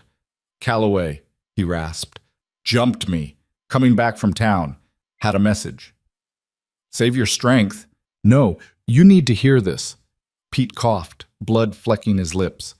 He said, "Evidence don't matter. Witnesses can disappear. You got 24 hours to sell, or everyone dies. Not just you. Everyone. Fletcher, Carlos, the whole damn town if he has to." The two riders who'd brought Pete in exchanged looks. The spokesman cleared his throat. He wasn't lying about that. Calloway's rounding up men, not local boys, professionals from out east. Heard them talking about making examples. "Why tell us this?" Catherine asked. "Because we're not killers, ma'am. We hired on for ranch work, maybe some intimidation. But what Calloway's planning?" He shook his head. "That's massacre. We don't want part of that." "Smart," Scout said. "You should ride far and fast." "Planning to." The man tipped his hat to Catherine. "Sorry for your troubles, ma'am. Hope you make it through." They left, disappearing into the night, and Scout was left staring at Pete's battered face and Catherine's terrified eyes. 24 hours, she whispered. "He's bluffing." "Is he?" She gestured at Pete. "Look what he did to an old man who can't fight back. What do you think he'll do to us?" Scout didn't have an answer. Because she was right. This wasn't intimidation anymore. This was Calloway burning everything down rather than lose. Fletcher and Carlos arrived within the hour, summoned by Scout's urgent message. They gathered around the kitchen table, what was left of Catherine's fighting force, and faced reality. "We can't win this," Carlos said flatly. "Not against professional guns." "The marshals," Catherine started, "are in town. 20 minutes away, maybe more. Calloway hits us here. We're dead before help arrives." Fletcher looked at Scout. "What do you think?" Scout had been thinking about odds and options and the cold mathematics of survival. "We have two choices. Sell and leave, or fight and probably die." "That's it?" Catherine's voice was sharp. "Those are the options?" "Unless you've got a third one hidden somewhere." She stood, paced, anger radiating off her like heat. No, I won't accept that. There has to be another way." "Catherine, don't Catherine me. You're telling me to give up. After everything we've been through, everything we've survived, you want me to just hand Calloway my land and run? I want you alive. I want to live with dignity." She slammed her hand on the table, making them all flinch. "I want to look in the mirror and recognize myself. I want Tom's death to mean something. I want—" Her voice broke. "I want to stop losing." The silence that followed was heavy with grief and frustration and the weight of impossible choices. Then Pete spoke, his voice rough but clear. "There's a third option." They all turned to look at him. "We give Calloway what he wants. Tell him we'll sell. Arrange a meeting to sign papers." Pete's battered face managed something like a smile. "And we make sure the marshals are there when he shows up." Scout caught on immediately. "A trap. A legal trap. He's wanted now, right? Marshals have evidence. They just need to make the arrest. We give them the opportunity." "That could work," Fletcher said slowly. "Calloway's arrogant enough to show up in person, especially if he thinks he's won." Catherine was shaking her head. "It's too dangerous. If something goes wrong, we're no worse off than we are now," Scout interrupted. "Pete's right. This gives us a chance. A chance to get killed. A chance to end this. Really end this. Not just delay it." He took her hands, made her look at him. "Catherine, I know you're scared. I'm scared too. But this is the play. This is how we win." She pulled away, walked to the window, stared out at the darkness. When she spoke, her voice was barely audible. "What if I can't do it? What if I freeze up or make a mistake? Or then we'll handle it together, like everything else." She turned back, eyes bright with unshed tears. "You really think this can work?" "I think it's the best chance we've got." The next morning, Scout rode into town alone. He found Calloway at the hotel, sitting in the restaurant like he owned the place. Maybe he did. "Mr. Scout?" Calloway didn't stand, didn't offer a hand. "I heard about Pete. Unfortunate accident." "We both know it wasn't an accident." "Do we?" Calloway sipped his coffee. "Sit down. Let's talk like civilized men. Scout sat, keeping his hands visible, his gun within reach. Mrs. Aldridge has reconsidered your offer. Calloway's eyebrows rose. Has she now? She'll sell for a fair price, but she wants it done legally. Paperwork, witnesses, everything official. Of course, I wouldn't have it any other way. Tomorrow, at the ranch, noon. You bring your lawyers, she'll sign whatever needs signing. Calloway studied him, looking for the trap. Scout kept his face neutral, gave him nothing. Why the sudden change of heart? Calloway asked. Because we're tired, and because you made it clear you'll kill everyone if you don't get what you want. She's not willing to have that on her conscience. Sensible. I always knew she was a smart woman. Calloway signaled for more coffee. All right, tomorrow at noon. I'll bring my lawyer and the paperwork. And Scout? Yeah? Don't even think about trying something clever. I'll have men positioned all around that ranch. First sign of trouble, they burn it to the ground with everyone inside. Understood? Understood. Scout left, feeling Calloway's eyes on his back the whole way out. The man was suspicious, but he was also greedy, and greed made men stupid. Back at the ranch, Hendricks listened to the plan with increasing concern. This is risky. Very risky. Got a better idea? Scout asked. We could just arrest him. We have enough evidence. To arrest him where? In his hotel room, surrounded by his men. On the street, where innocent people could get caught in crossfire? Scout shook his head. This way, he comes to us. Controlled environment, limited escape routes, and Catherine is bait to keep him confident. I don't like using civilians as bait. I'm not a civilian, Catherine said firmly. This is my land, my fight. I'm doing this. Hendricks looked at her, then at Scout, then sighed. All right. Against my better judgment, we'll do it your way. But we do it smart. My men in position hours before, hidden, ready to move the second Calloway incriminates himself. He'll incriminate himself, Scout said. Men like him can't help bragging when they think they've won. They spent the rest of the day preparing. Hendricks positioned deputies in the barn ruins, in the tree line, in the house itself. Scout walked the property one last time, checking sight lines, planning contingencies, preparing for everything to go wrong. Because in his experience, everything usually did. That night, he and Catherine sat on the porch, watching the stars, not talking much. There wasn't much to say. By this time tomorrow, it would either be over or they'd be dead. I'm glad you stayed, Catherine said eventually. Yeah? Yeah. Even if it ends badly, even if we don't make it, I'm glad I got to know you, got to... She trailed off, searching for words. Got to what? Got to feel like myself again. Tom's death took something from me, made me hard, angry, alone, but you gave me back something I thought I'd lost. What's that? Hope. The possibility of being more than just a woman fighting to survive. She looked at him. Thank you for that. He didn't trust himself to speak, so he just took her hand and held it, and they sat there in the darkness, stealing moments before the storm.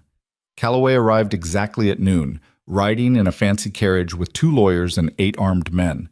Scout counted them carefully from his position in the house, relaying numbers to Hendricks via hand signals. Catherine met them on the porch, dressed in her best dress, looking every inch the proper widow. Scout stayed inside, watching through the window, rifle ready. Mrs. Aldridge, Calloway descended from the carriage, all false courtesy. I'm pleased we could reach an agreement. Let's just get this done, Catherine said coldly. They spread papers on a makeshift table, boards laid across sawhorses, the best they could do with the barn gone. The lawyers droned through legal language while Calloway's men watched the perimeter, hands near their guns. Scout could see Hendricks' deputies in position, shadows in the ruins, shapes in the trees, waiting for the signal, waiting for Calloway to damn himself. Before we finalize, Catherine said, voice carrying clearly, I want to understand something. Why did you kill my husband? The lawyers looked up sharply. Calloway's smile didn't falter. I didn't kill your husband, Mrs. Aldridge.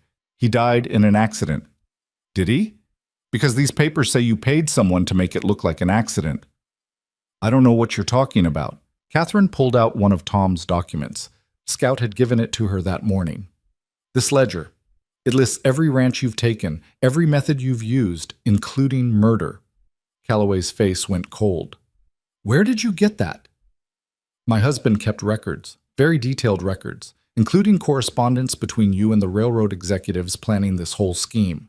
The lawyers were backing away now, sensing disaster. Calloway's men were reaching for their guns. Everything was about to explode. "You little—" Calloway started forward. "Federal marshals!" Hendricks stepped from the house, gun drawn. "Nobody move!" Deputies emerged from cover, surrounding the property, weapons trained on Calloway's men. For a moment, everything hung in balance. Fight or surrender, live or die. Then one of Calloway's men made the choice for everyone, going for his gun. What followed was chaos. Gunfire erupted from multiple directions. Scout saw Catherine dive for cover behind the table. Saw Hendricks and his deputies returning fire. Saw Calloway running for his carriage, one lawyer following, the other frozen in terror. Scout was out the door, moving fast, staying low. A bullet whined past his ear, too close. He returned fire, dropped one of Calloway's men, kept moving. Calloway was almost to the carriage when Scout caught up to him, tackling him from behind. They went down hard, rolling in the dirt. Calloway was stronger than he looked, fighting dirty, going for Scout's eyes. Scout headbutted him, felt the satisfying crunch of breaking nose, rolled away. Calloway came up with a derringer. Scout's boot caught his wrist, sent the little gun spinning. Then Hendricks was there, gun to Calloway's head. "Don't move." The fight was over almost as fast as it started. 4 of Calloway's men dead, 3 wounded, 1 escaped. The lawyers were on their knees, hands up, babbling about immunity. And Calloway was on the ground, bleeding from his nose, rage and defeat warring in his eyes. "You've got nothing," he spat. "My lawyers will have me out by nightfall." "Your lawyers are going to be too busy saving themselves," Hendricks said. "We've got the documents. We've got witnesses. And now we've got you attempting to flee and resisting arrest. That's more than enough." Scout left them to it, searching for Catherine. He found her behind the overturned table, unhurt but shaking. "Is it over?" she asked. "Yeah, it's over." She stood, brushed herself off, walked over to where Calloway was being cuffed. She looked down at him. This man who'd killed her husband, threatened her land, made her life hell. "I hope it was worth it," she said quietly. Calloway just glared. The aftermath took weeks to sort out. Federal prosecutors built their case, witnesses testified, lawyers argued. But the outcome was never really in doubt. The evidence was too strong, the crimes too clear. Calloway was sentenced to 20 years. His associates got various terms. The railroad consortium dissolved its land scheme and issued public apologies. And Catherine's ranch, along with all the others that had been fraudulently acquired, was officially recognized as legally owned by their rightful holders. Scout stayed through it all. Stayed through the trial, through the rebuilding, through the long process of Catherine learning to live without looking over her shoulder. They rebuilt the barn together. Him, Catherine, Fletcher, Carlos, and Pete, once he'd healed enough to work. They hired new hands, brought in fresh stock, slowly brought the broken bell back to life. And somewhere in the midst of all that rebuilding, Scout stopped thinking about moving north. It was a gradual thing. One day he realized he'd been there 6 months, then a year. Then he stopped counting because it didn't matter anymore. He was home. One evening, almost 2 years after Calloway's arrest, Catherine found him on the porch watching the sunset. She sat beside him, their shoulders touching in comfortable silence. "I've been thinking," she said. About us. About what we are." Scout tensed, waiting for the other shoe to drop. This was where she told him it was time to move on, time to find something better, time to— "I think we should get married," Catherine said. He stared at her. "What? Married? You know, ceremony, rings, legally binding contract?" She was smiling. "Unless you object?" No, I don't object. He struggled for words. "Why?" "Because I love you. Because you stayed when everyone else left. Because you make me laugh, and you challenge me, and you never treat me like I'm fragile." She took his hand. "Because I want to spend the rest of my life with you, and I'm tired of pretending otherwise." He kissed her then, long and deep, and when they broke apart, he was smiling wider than he had in years. "Yeah, let's get married." "Just like that?" "Just like that." They were married in the spring, in a simple ceremony at the ranch. Fletcher officiated. He'd gotten himself certified just for the occasion. Pete and Carlos stood witness. Half the town showed up, including Sheriff Garrett, who looked genuinely happy for the first time Scout had known him. Even Marshal Hendricks made the trip, congratulating them and admitting he'd been wrong to doubt their plan. "You two are either the bravest people I've ever met or the craziest," he said. "Haven't decided which." "Can it be both?" Catherine asked, and they all laughed. The ranch prospered, slowly at first, then steadily. Catherine's reputation as someone who couldn't be broken brought respect. Scout's quiet competence brought stability. Together, they built something that lasted. They had fights, of course. Catherine was stubborn, and Scout was private, and they both had scars that ached in bad weather. But they worked through it, learned each other's patterns, found ways to compromise. And every morning, Scout woke up in the same place, next to the same woman, and felt something he'd thought he'd lost forever. Peace. 3 years after Calloway's arrest, Catherine stood in front of the freshly painted barn, looking out over land that was finally, truly hers. Scout came up behind her, wrapped his arms around her waist. "What are you thinking?" he asked. "That Tom would have liked you, would have appreciated what you did for this place. I didn't do it for the place." "I know." She leaned back into him. "I was also thinking about Jimmy, about Pete's injuries, about all the cost." "Regrets?" "Some, but also gratitude. We survived, Scout. Against everything, we survived. And that means something. That we didn't just survive, we built something good out of all that pain, something worth having." A rider appeared on the horizon, Carlos returning from town with supplies. He waved, and they waved back. "You ever think about leaving?" Catherine asked quietly. "Going back to drifting?" Scout was silent for a moment, considering honesty. "Sometimes. When things get hard, when the memories are too close, sometimes I think about just riding out at dawn and not looking back." "But you don't." "But I don't." He turned her to face him. "You know why?" "Why?" "Because I finally figured out what I was running from all those years. Wasn't the war, wasn't the violence, was myself. The fear that I didn't deserve anything good, that I'd ruin everything I touched. And now I know I was wrong. Not because I'm perfect, I'm still broken in all the same ways, but because you loved me anyway. Stayed with me anyway. Built a life with me anyway." He touched her face gently. "You taught me that being broken doesn't mean being worthless. Sometimes the broken things are the strongest." She kissed him, soft and sweet, tasting of coffee and morning and home. "I love you," she said. "I love you too." They stood there as the sun climbed higher, warming the land, burning off the morning mist. In the distance, they could hear the sounds of the ranch waking up. Horses nickering, chickens complaining, the creak of the windmill turning in the breeze. It wasn't a perfect life. The work was hard, money was sometimes tight, and the past still haunted them both in quiet moments. But it was theirs. Built from nothing, defended against everything, held together by something stronger than fear or obligation. Love. Trust.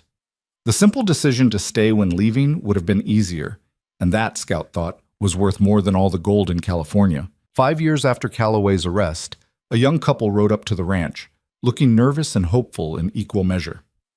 They'd heard Catherine and Scout sometimes hired hands, and they were looking for work and a fresh start.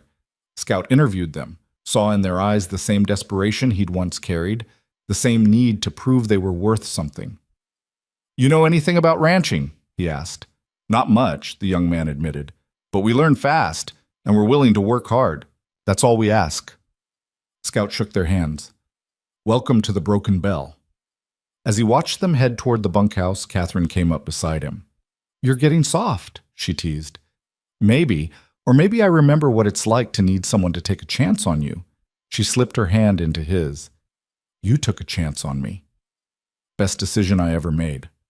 Even with all the trouble? Especially with all the trouble." He pulled her close. "Trouble's what made us."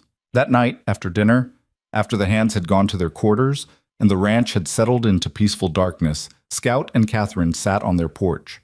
The same porch where so much had happened, where they'd planned and fought and survived and built.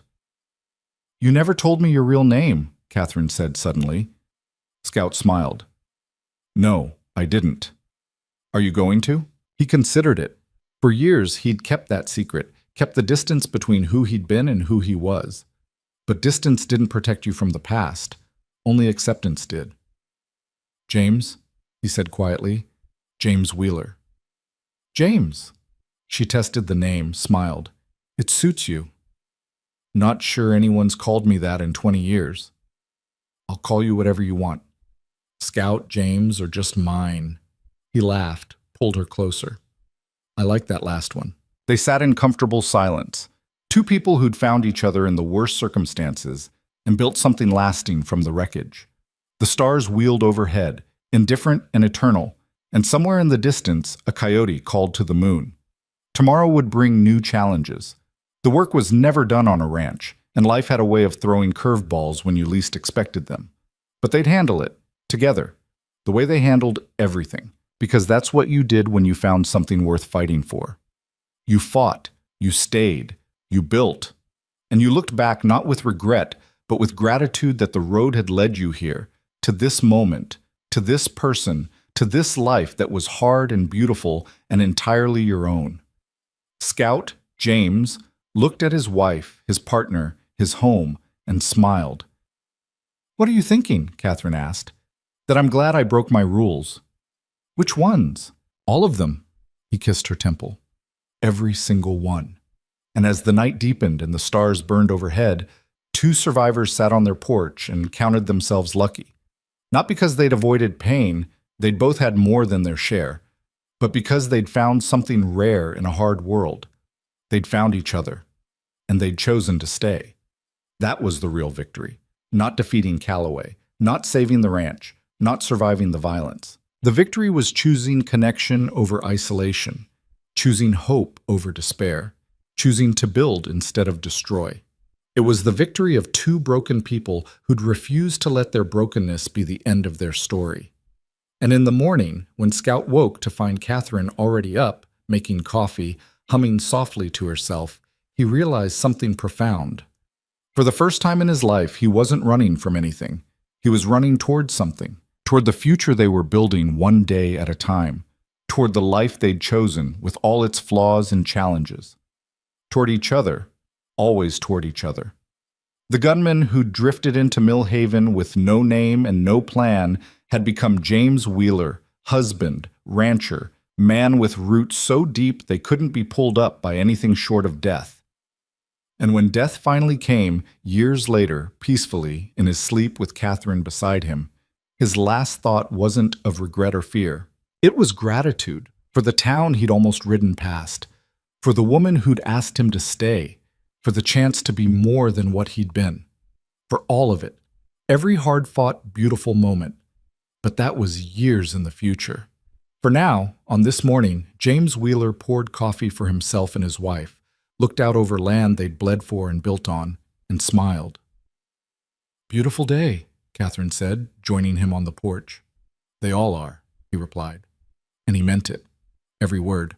Because the measure of a life isn't in the absence of pain, but in what you build despite it. And James Wheeler had built something that would outlast him, a legacy not of violence, but of perseverance, not of running, but of standing firm. He'd been a ghost for so long, drifting through other people's stories. But here, in Millhaven, on the Broken Bell Ranch, with Catherine beside him, he'd finally become real. Finally become whole, finally become home. And that was enough. More than enough. It was everything.